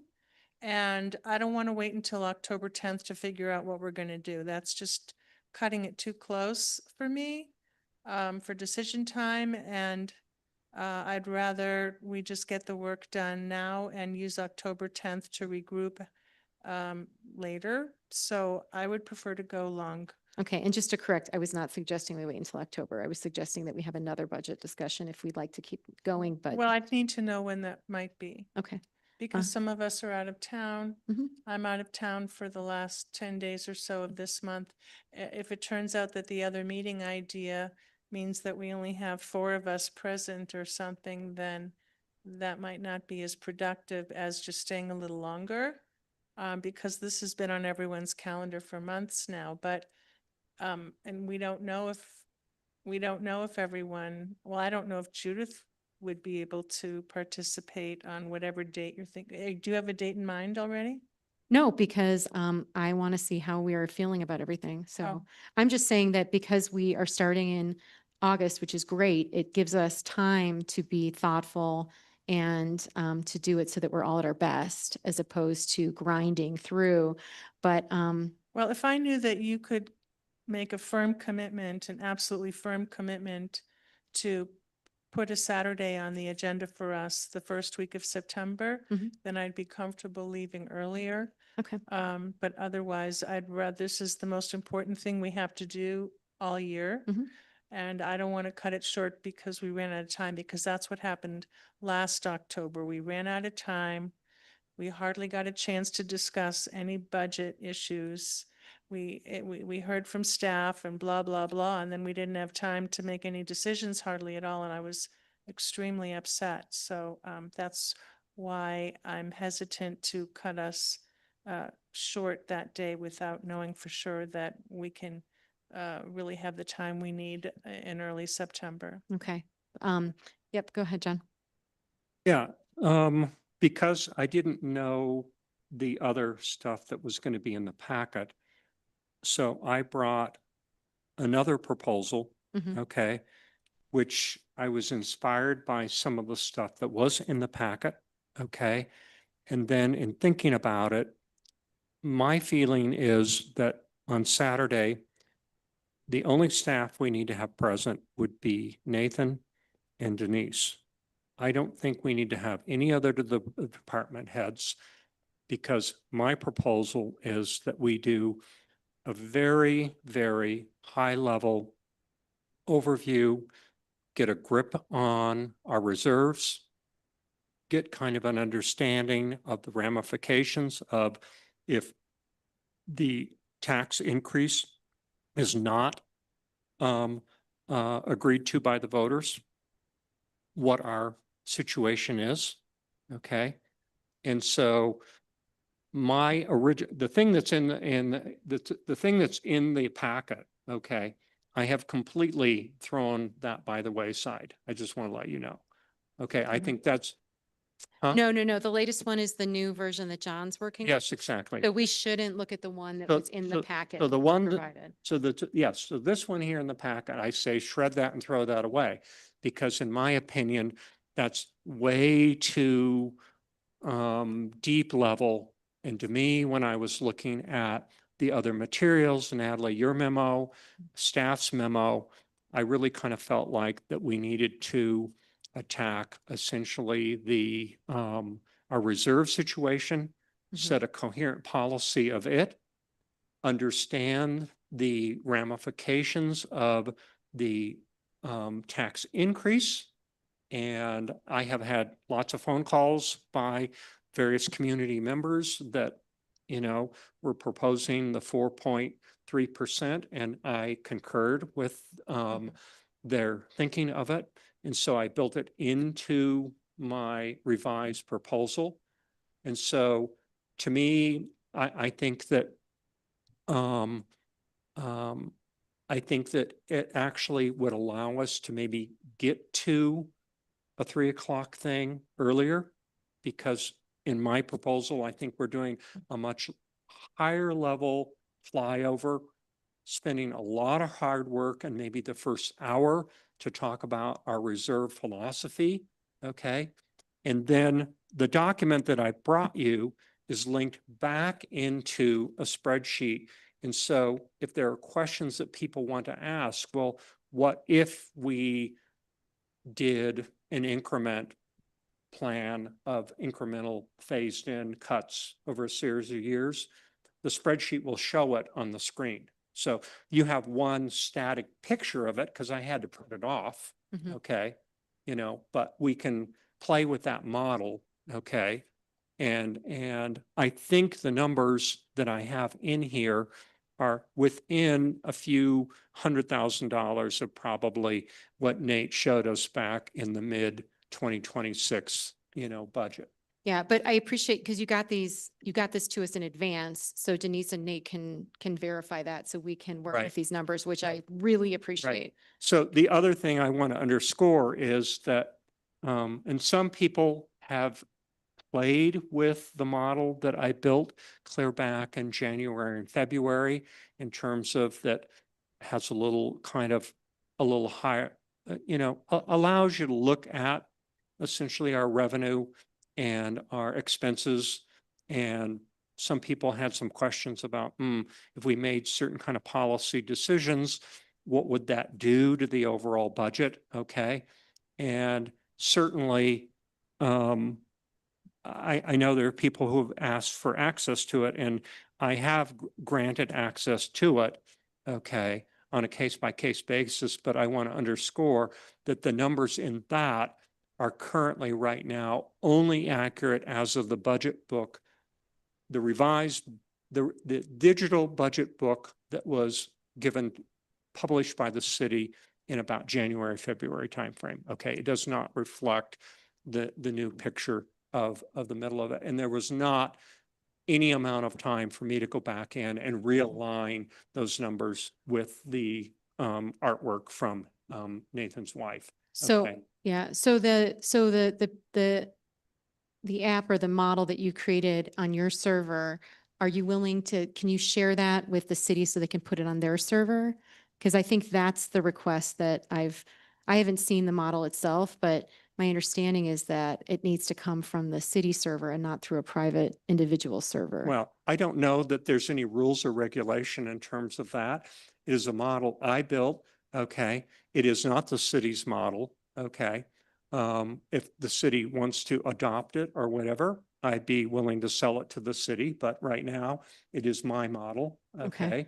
And if you want access to it, you can send me an email, and you basically end up against your own email. You end up with essentially your own playground in which you can kind of make your own Sure. decisions. with So it. if you could give the city an estimate of what it would cost to purchase that from you, I think that would be really helpful. Yeah. And then additionally, I think the city may then want to create something of its own that we could use to do something similar if we can't access yours. But I can't speak for everyone. We can go around, but I think it is really important that we do use the city server in this moment. And that's just I believe, a personal philosophy and transparency. But Gloria, how do you feel?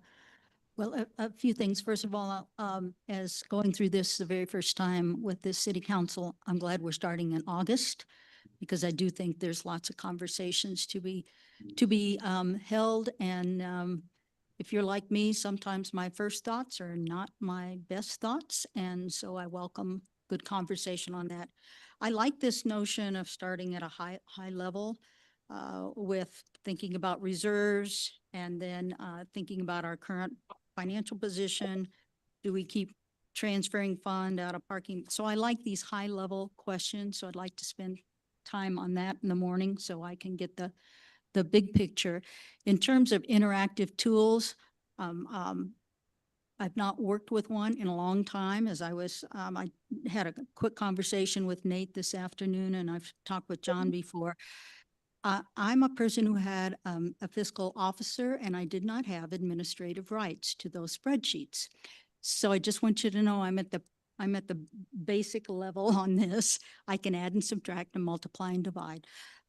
But if there's a tool, I assume it would be pre-populated and easy instructions to use. And I'd want to make sure we're all operating on the same numbers, that the city's numbers are the same that are in John's spreadsheet. So you're comfortable using John's spreadsheet and it's okay that it's not on the city server? Well, I think I think that might be a legal issue. I don't know how to answer that question. Well, I think, I'm okay using John's numbers if they are confirmed or affirmed by Nate Moore. okay, so you're more concerned about the accuracy and less Yes. concerned about where the server Yes. lands. And I do believe that Jeff Parker weighed in and he said that it is common practice for it to be on the city server, but is not legally required, I believe. Is that correct, Denise? Go ahead. I see your hands up, Denise. Yeah, it's common practice to have the city own it. If it isn't, we have to make sure that it's all core requestable, which is a challenge, and it has to have a retention policy of 7 years. So that is a little bit of a challenge if it's owned by somebody else and put on somebody's server. I also want to mention, we also have an interactive tool that we've been working on, but we don't have it ready to go because we were waiting for direction for tonight. We didn't want to assume anything until we knew what the direction was tonight. That kind of works with some of that, and it gives you, I think, some of what John has, maybe not as detailed because we didn't want to get in as much of the weeds, but it gives you the interactive tool where you can watch and see what happens to the funding very quickly. So I just would mention that we can verify those numbers and make sure they're accurate. I don't know if we can verify all of John's numbers before Saturday, but we can do our best.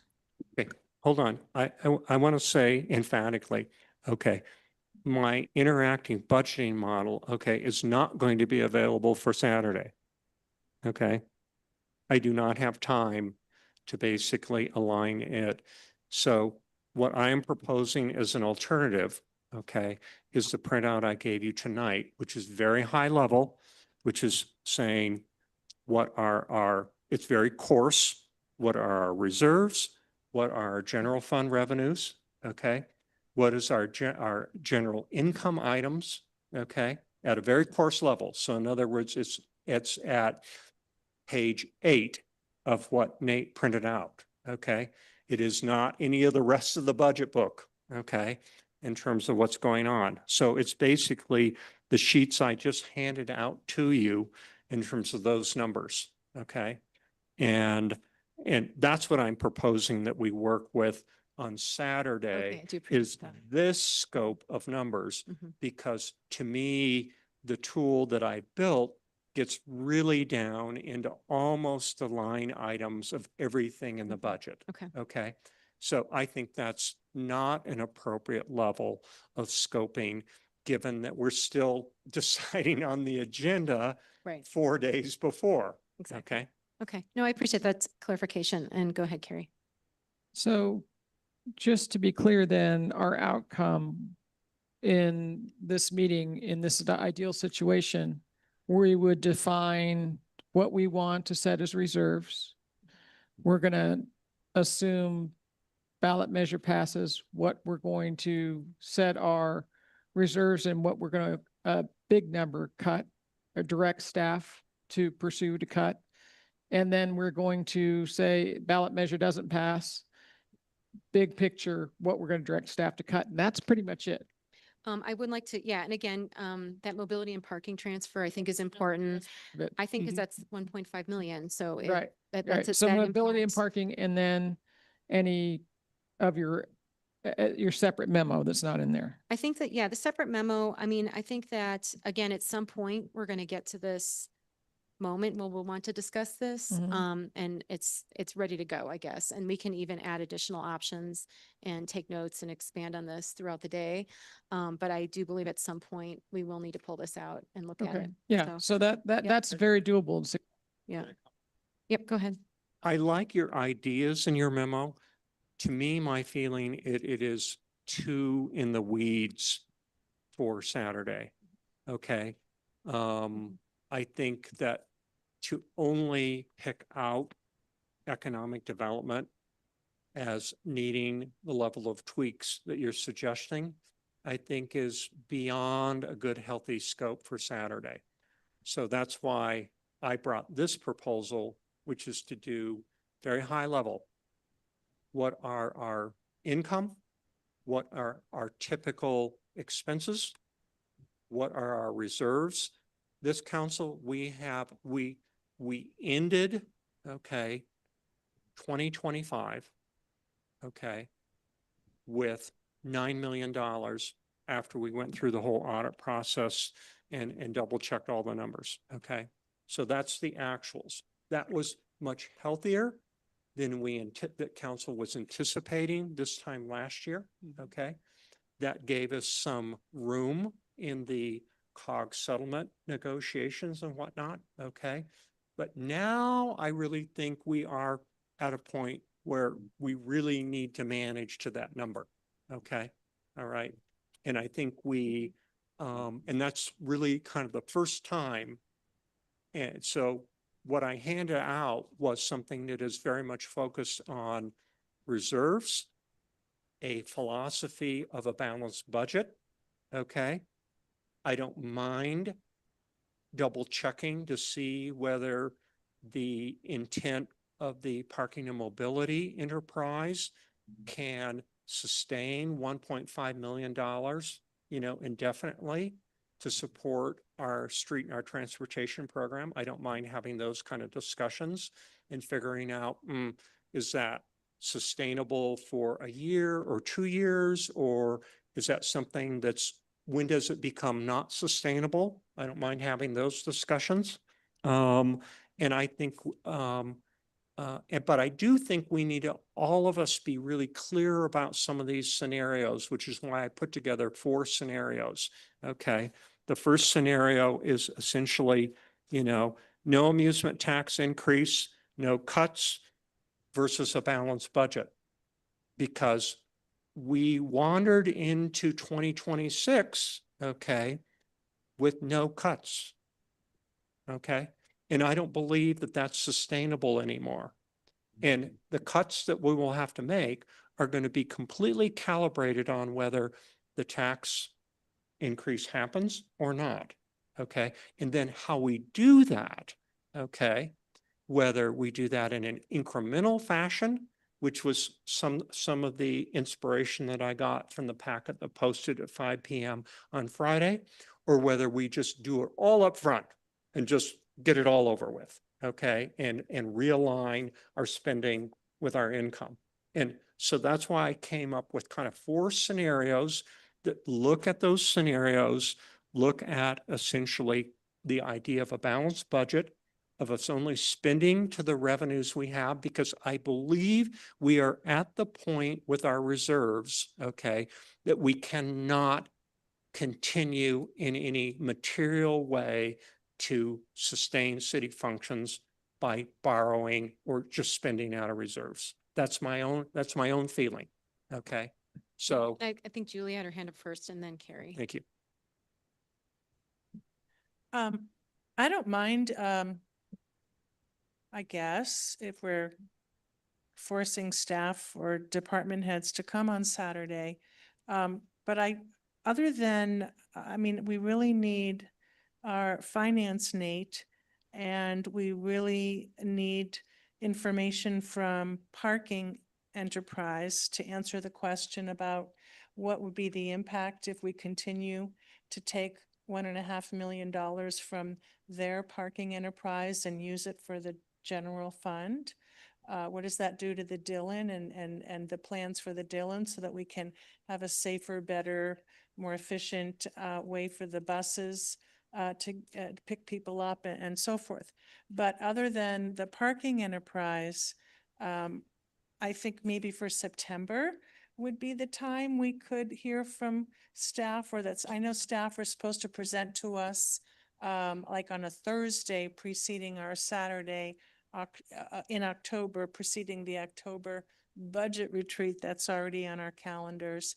But for this Saturday, just to, and this is somewhat the same as what John was saying, but just to summarize it, I see Saturday as us discussing and making some determination on what makes sense in terms of how much reserves do we want and why are they important.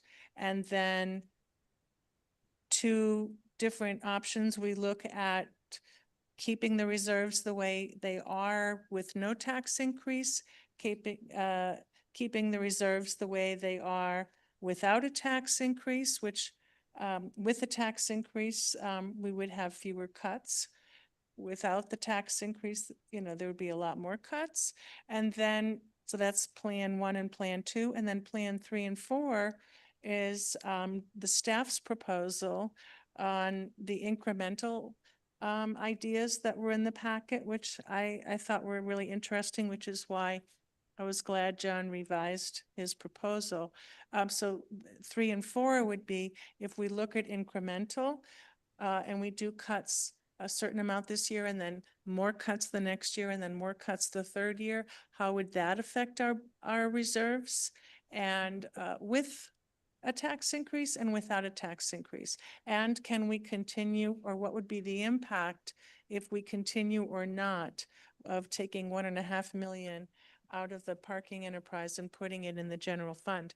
But I don't see the point in having Julian there to talk to us about the impact on grass if we cut her budget. Like, we're not getting into this. Yeah, kind of- and Denise, do you want to address this? Because that's not the intent. The intent, it's a public Yeah, but let me meeting. finish and then Okay, Denise go ahead. can have her turn. And then I also just wanted to comment, I agree with Carrie's comments, but I want to make a clarification on my perspective of that. Once we finish on Saturday and we decide philosophically, what kind of commitments are we willing to make in terms of how much to reserves to maintain for emergencies and such, and legally, we have to have a certain amount of reserves legally and that kind of thing. And then we could certainly, and I would love to have staff give their recommendation once we make that decision. If we say we want X amount of dollars to stay in reserves, or we want to do this 3-year plan, certainly staff can and should come back to us with their recommendations, but then we make the final decision, of course. And you didn't say that, but I assumed that's what you meant, because we have to, decide. And we may have some different ideas than staff, but that's not for this Saturday. I don't want to hear specifics about, what would this department do if we had to make a cut, or that department. I want to wait for staff to come back with a comprehensive recommendation about that after we decide how much do we want to keep in the savings department, savings account with tax increase, without tax increase. How, does that make a difference to us? Great, go ahead, Carrie. So on this agenda, the reserve best practices and Manitou Springs financial reality, who's doing this piece in this agenda?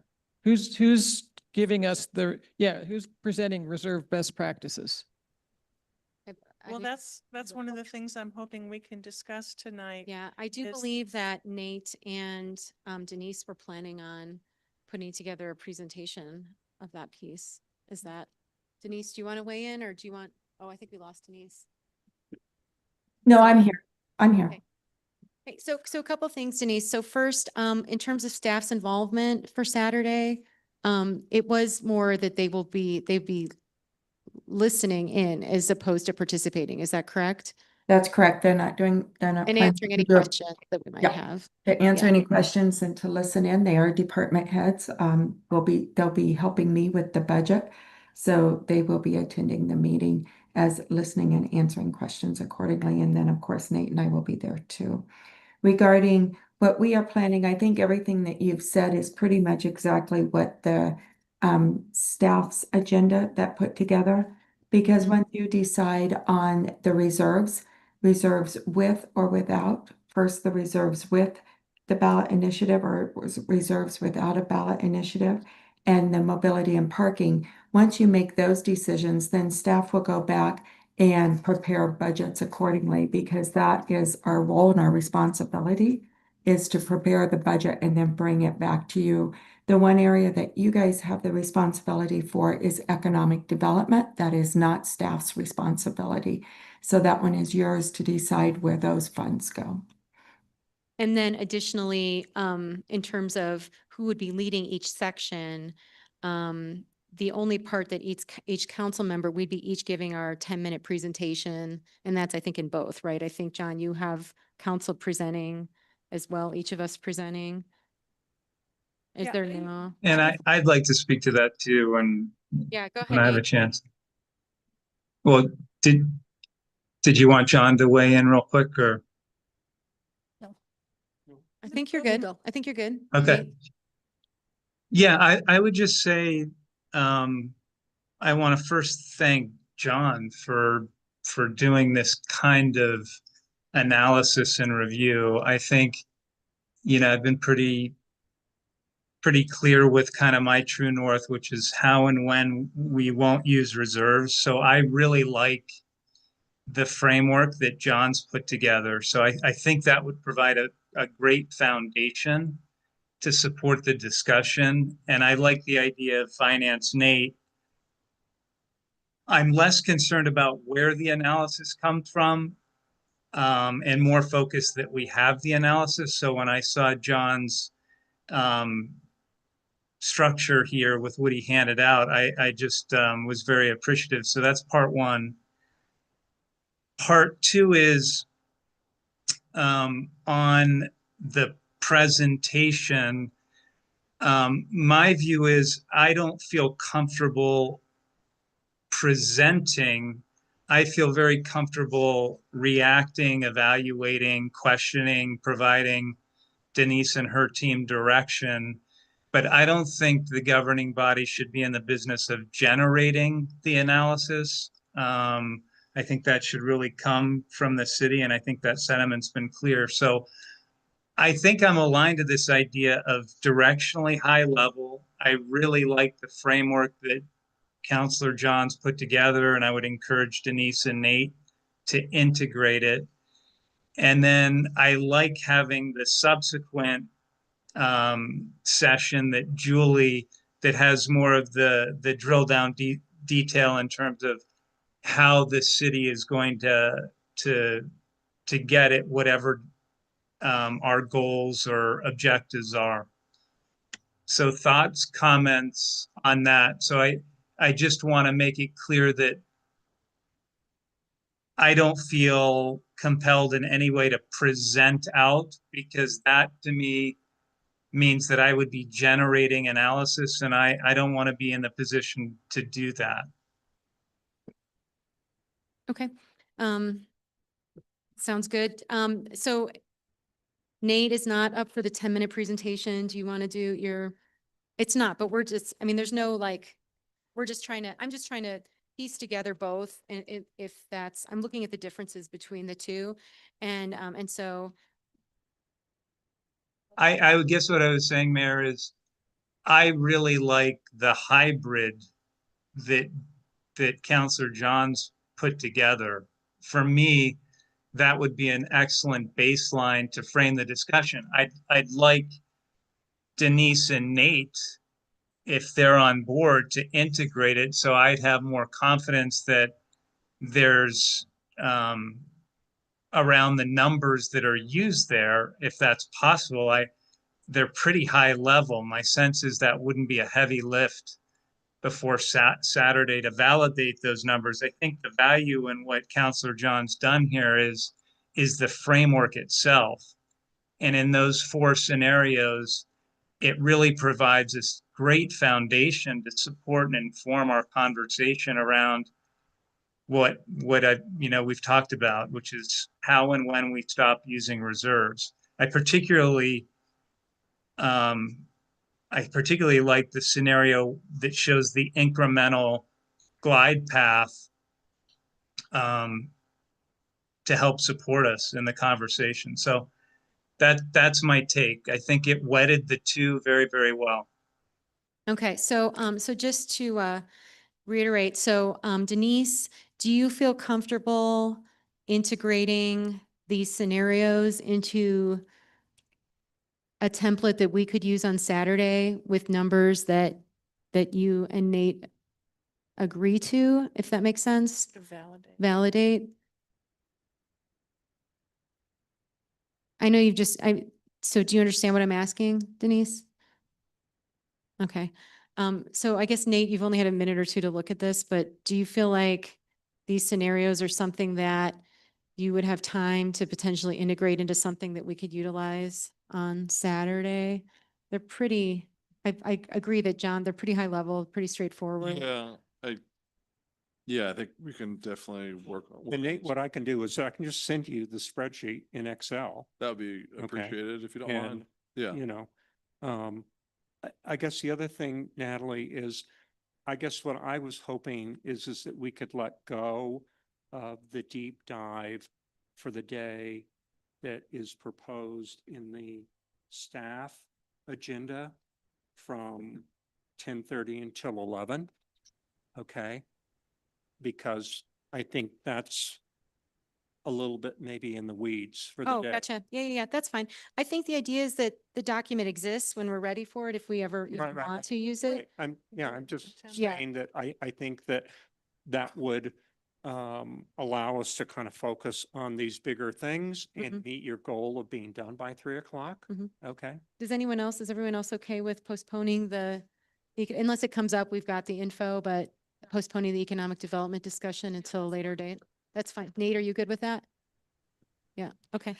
Actually, related to economic development, I think we could benefit from a few minutes just on a broader discussion, because I bet we've got different definitions of what we're talking about. Mhm. And so I would appreciate some sense of Okay. what collectively, what we believe economic development is. So when we look at budget scenario discussions and consensus building, I think we can incorporate those questions into the conversation without it being an agenda item. Okay. And again, since we even have this paper here that we can Mhm. go to if we need to, or correct or add or change or whatever, it just exists. And And so, just a process question for me, because I'm kind of a linear thinker. The first time we could probably have a meeting in September 12th, because the 5th is part of Labor Day. But I would like to take another look at this as soon as we could. sure. And if we could have that, whatever interactive tool we're using pretty quickly after next Saturday, that would be, yes. That would be beneficial to me. And my, Actually, I'm unfortunately, oh no, I'm not out of town. I'm not out of town. okay. Let's tentatively And look and I'd like to end on Saturday with having a pretty good consensus on what is the number that we're going to work from. Yeah, that would be fantastic. Okay, go ahead, Julie. In terms of how to integrate John's outline with Denise's outline or staff's outline, since we're cutting time out of the day, I would suggest that since we have, I think, certainly a majority of us, if not all of us, interested in looking at sending the excise tax increase to the ballot, I don't think we need a half an hour to talk about that. I think, so in terms of the different scenarios, Oh, but those are scenarios in here. I mean, in terms of the scenarios we have, if the 4.03 increase is passed, this is how much money we will get from that additional tax revenue. And if it doesn't pass, okay. then it's the next chart that if it doesn't pass. So, I mean, that's already So I spelled see what out. you're saying is just It's go already jump into the scenarios. Spend a half an hour Mhm. talking about review, the review revenue projections and discuss tax rate options and determine if you want to proceed. We've already determined we want to proceed tonight. or at least proceed. I mean, I can't imagine we want to pay the city attorney to sit around and draft something if we all are against the idea of it. So, hey, it sounds like we want to proceed. So we could just, have that, the ballot discussion becomes integrated into our discussion on how much are we comfortable stealing from the emergency funds, and how much do we want to keep in there? And do we want to get a little more aggressive about stealing from the emergency funds right away, or do we want to spread it out over 3 years? That's all part of this agenda that I've handed out. And so I don't think we necessarily need another 30 minutes on that. And then even though Gloria, I agree with you that economic development is a very broad term and it may mean different things to different people. If we're going to be eventually looking at taking money from the economic development budget, just like looking at taking money from parking and anything else, we can save that kind of nitty-gritty important stuff for Saturday, so that we can get out. So right there, we have from 10 to 11:30 on Denise's outline free. And then we can cut lunch to say 45 minutes or so, or half an hour. So I think we can get it done, but I just don't want to waste time. I don't mean waste time, but spend time on Saturday on things that I just want to make sure at the end of the day, and it can't be necessarily consensus because we're a government body. We're not like a therapy group or something. So we need to vote, or at least have some idea. We won't be really voting, but we need to know what do the majority of us feel about where we want the budget to be at the end of 27, at the end of 28, and the end of 29. In terms of our savings account, our so-called reserves. And then we can get into the details later after staff gives us their recommendations on how they can adjust the budget according to our proposals. And they'll give us 2 budget proposals with and without the tax increase being voted on successfully, so that we have plan A and plan B ready to go. So we don't necessarily need to hear from each department head on what might they do if there was a 1% cut versus a 10% cut. That's for September. And so we could push the economic development. In fact, I think it would be easier for at least my brain to talk about economic development cuts, yes or no, in the context of all the other cuts together, rather than segregating it out, so that we talk about it as part of the big picture, and then have Saturday just be a big picture talking about what's our commitment to the savings account with and without the tax increase. Okay, that works for me. You're comfortable with that, Gloria? John, you're comfortable with that? Are you comfortable with that? And Mayor, Denise has a question. Yeah. Oh, and Denise is good. Denise, go ahead. Sorry, I tried to respond last time and I was on mute and didn't realize it, so I apologize for that. Couple of things. Yes, we have pretty much the same spreadsheet that Mr. Shada has, so we can pull that together for Saturday, along with, you can look at kind of the document that we have as a working document or an interactive document, so we can show that too on Saturday. Denise, And can you repeat that last sentence? Because I'm sorry, but it was mumbled and I'm not sure. I don't want to miss what you we said. also have the interactive document that we can show on Saturday that makes it very easy. So as you're having those conversations, we could put numbers in and change things very quickly. So that helps, I think, with the conversation as we move forward with that also. And then I do want to make a statement, just for correction, because once things are said, it gets out there and then people assume that. I do want to mention that we have cut the budget in 26 substantially. So it did not go with the same budget. We have done reductions. Nate, what's the total amount of reductions that we've done? 700 and some thousand in 26, I believe. Yeah, I think it's around 730. Okay, so I just want to make sure that that is that statement is corrected. Thank you. Excellent. Thank you, Denise. Denise, do you believe, I believe that I've taken pretty thorough notes. I feel like I have an understanding of the direction that council would like to go in terms of an agenda. Do you feel like you have an idea of, Sorry, Natalie. Oh, sorry, go ahead. Do you? Yeah, feel I think comfortable between the with two of me? us, we can put something together, send it out real quick, maybe on Thursday, just make sure everybody agrees that we didn't miss something, and then get it posted Friday for Saturday.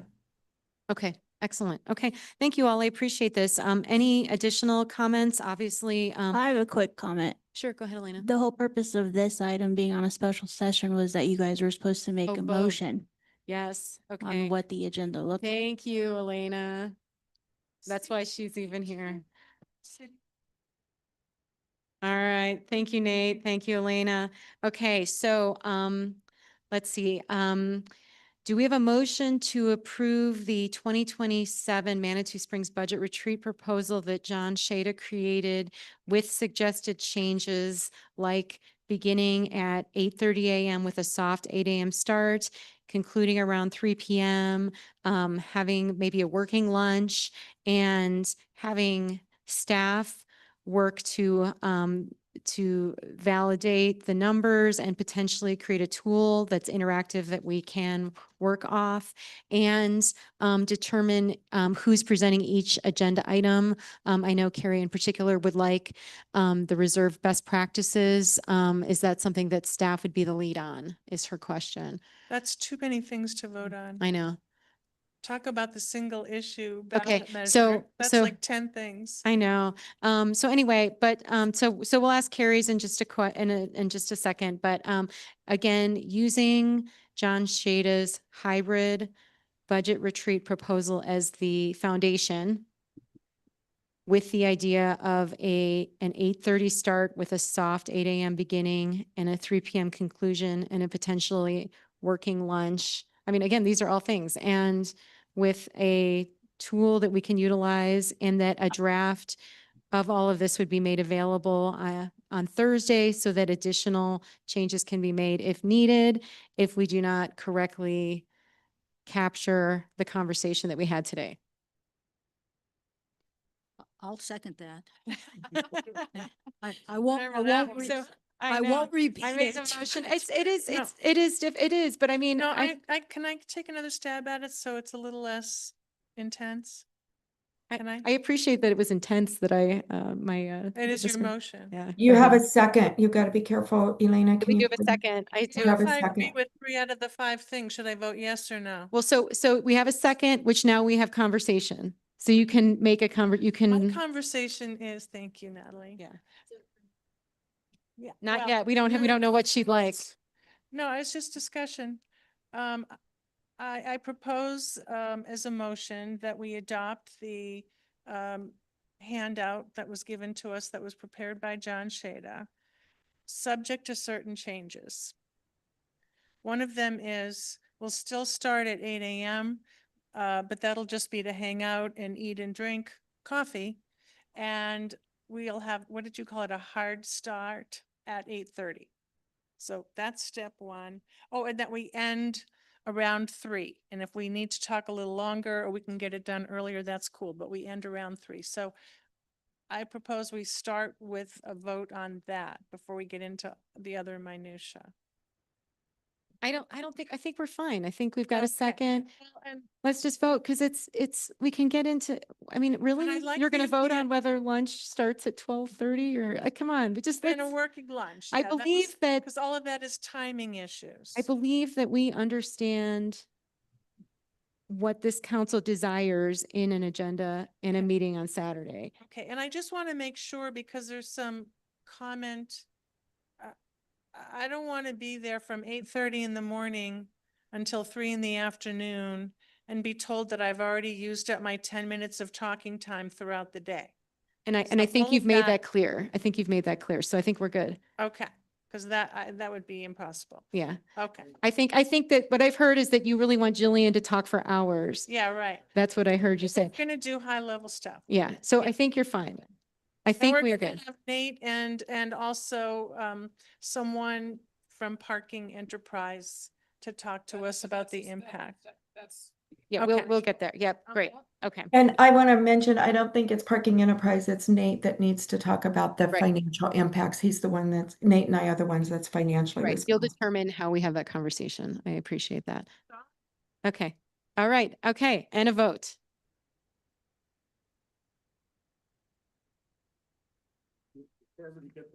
Counselor Nassif, It got a thumbs up. We got to get a visual. motion carries unanimously. Excellent. I know it's some of these are, it is important though. I do feel like Saturday will go well because we had this, as painful as it may have seemed at various points. Oh, and can we just have it guaranteed that we'll get something on Thursday that was part of the vote?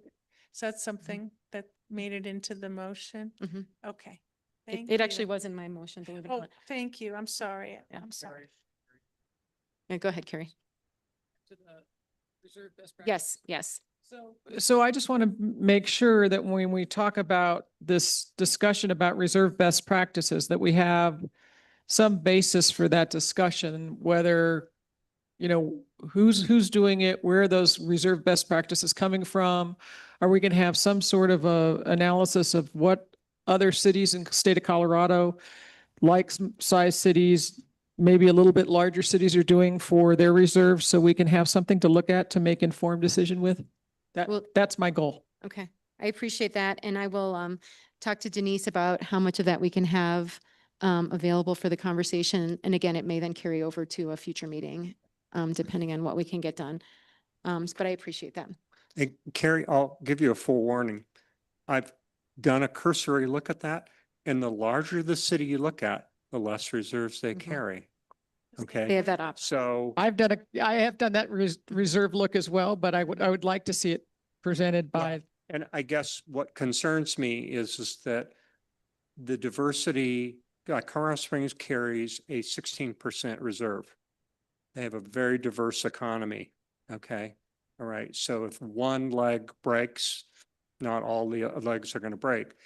I'm really concerned about ours, which we tend to be a one-legged stool. Mhm. And so, so I think it's a good conversation to have. I'm just saying that I don't know, my cursory kind of look at the bigger cities is, I don't know is that they're a great comparison to us. And I think we also have a much better understanding of what our reserves have been able to do because of what we have done in the last 10 years has given us an incredible amount of resilience and an incredible amount of options. Okay. And so I would hate to see us land on, let's say, Colorado Springs' number. I think we could not have done what we needed to get done in the last 3 years had we adopted a 16% reserve. Right. And Becca has always backed that up. So I Right, think exactly. we will put on our Becca hat. And Julie, yep. And I know, I promise I won't talk too much. I'm sorry. But because I did some research myself with this Government Finance Officers Association because Becca used to refer to that frequently in prior years in advising us. The reason, if we are going to ask staff to spend what little time they have between now and Saturday looking at other cities, I would hope that they look at similarly situated cities, because what I learned from that association is that if you are a city that has only one source of revenue or pretty much just one like us with tourism, and then if you have a city that also is high risk for wildfire and such, so I don't want them spending time comparing us to other big cities that have sources of revenue from lots of different places, or comparing us to cities that don't have to worry so much about flood and wildfire because they're busy and they have other things on their to-do list. So I would hope if we're looking at other cities that they be fairly similarly situated so that we can use that information productively. okay. Thanks, Julie. Is that Okay. succinct enough? It wasn't bad. It Thank wasn't bad. All right. So next up we have we've got council correspondence. So anybody, nobody's here. You got one, Gloria? Yeah, I got a few things. If you haven't been up on Waltham Avenue recently, the project that CSU did to install the new meters went really well. The repaving of the street, which CSU then subcontracted with another company, not so good. So there are many potholes up there. There are probably dozens. I mean, there could have been 40 or 50 potholes in different places that the pavement has been, looked like Swiss cheese. Well, now that the subcontract is with Trax, and they have been filling the potholes.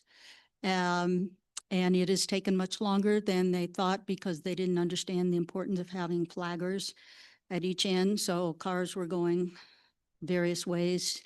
They didn't prepare a place for people to park while the work was being done. Anyway, I guess my big point is Ben Schmidt is involved with it now, making sure that there's a two-step process, and he'll have to give you the details to fill the potholes and then later come with some sort of a slurry.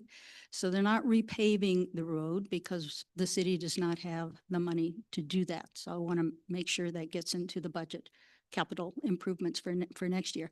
But overall, lessons learned, as we get involved with the Ruxton project in the future, we need somebody in the city, Ben, Denise, somebody who really knows what the subcontractors are going to do and what's built into it. CSU did a fabulous job of community relations, the subcontractors not so much. So this was to be a 45-day work project. It's probably at least 60, and it's not done yet. So those folks have gone through quite a bit to get that repaired. They love the meters, however. They love the meters. I did go to Coffee with the Cop today, and I was the only person there. So I would say that's not a very good use of our officers' time. You know, that they're really interested in interacting with the community, but 9 o'clock on a weekday is not a good time. So if we're going to do those sorts of things, we got to figure out a way in which to do them so that people who are working folks can attend. And lastly, the arcade is looking great. Mhm. I approve of their soft serve ice cream. All right. Okay. Any other council correspondence? Okay, Denise, anything outside of a new grandchild for your city administrator report? Nope, that's all I have. Thank you. We'll see you on Saturday. I know. I don't think she wants to share that in a public meeting. He did, or he did. Okay, excellent. All right. With that, I'm going to adjourn tonight's meeting, and I will see you all at 8 o'clock on Saturday morning, and I'll see Julie at 8:10. Have a good night.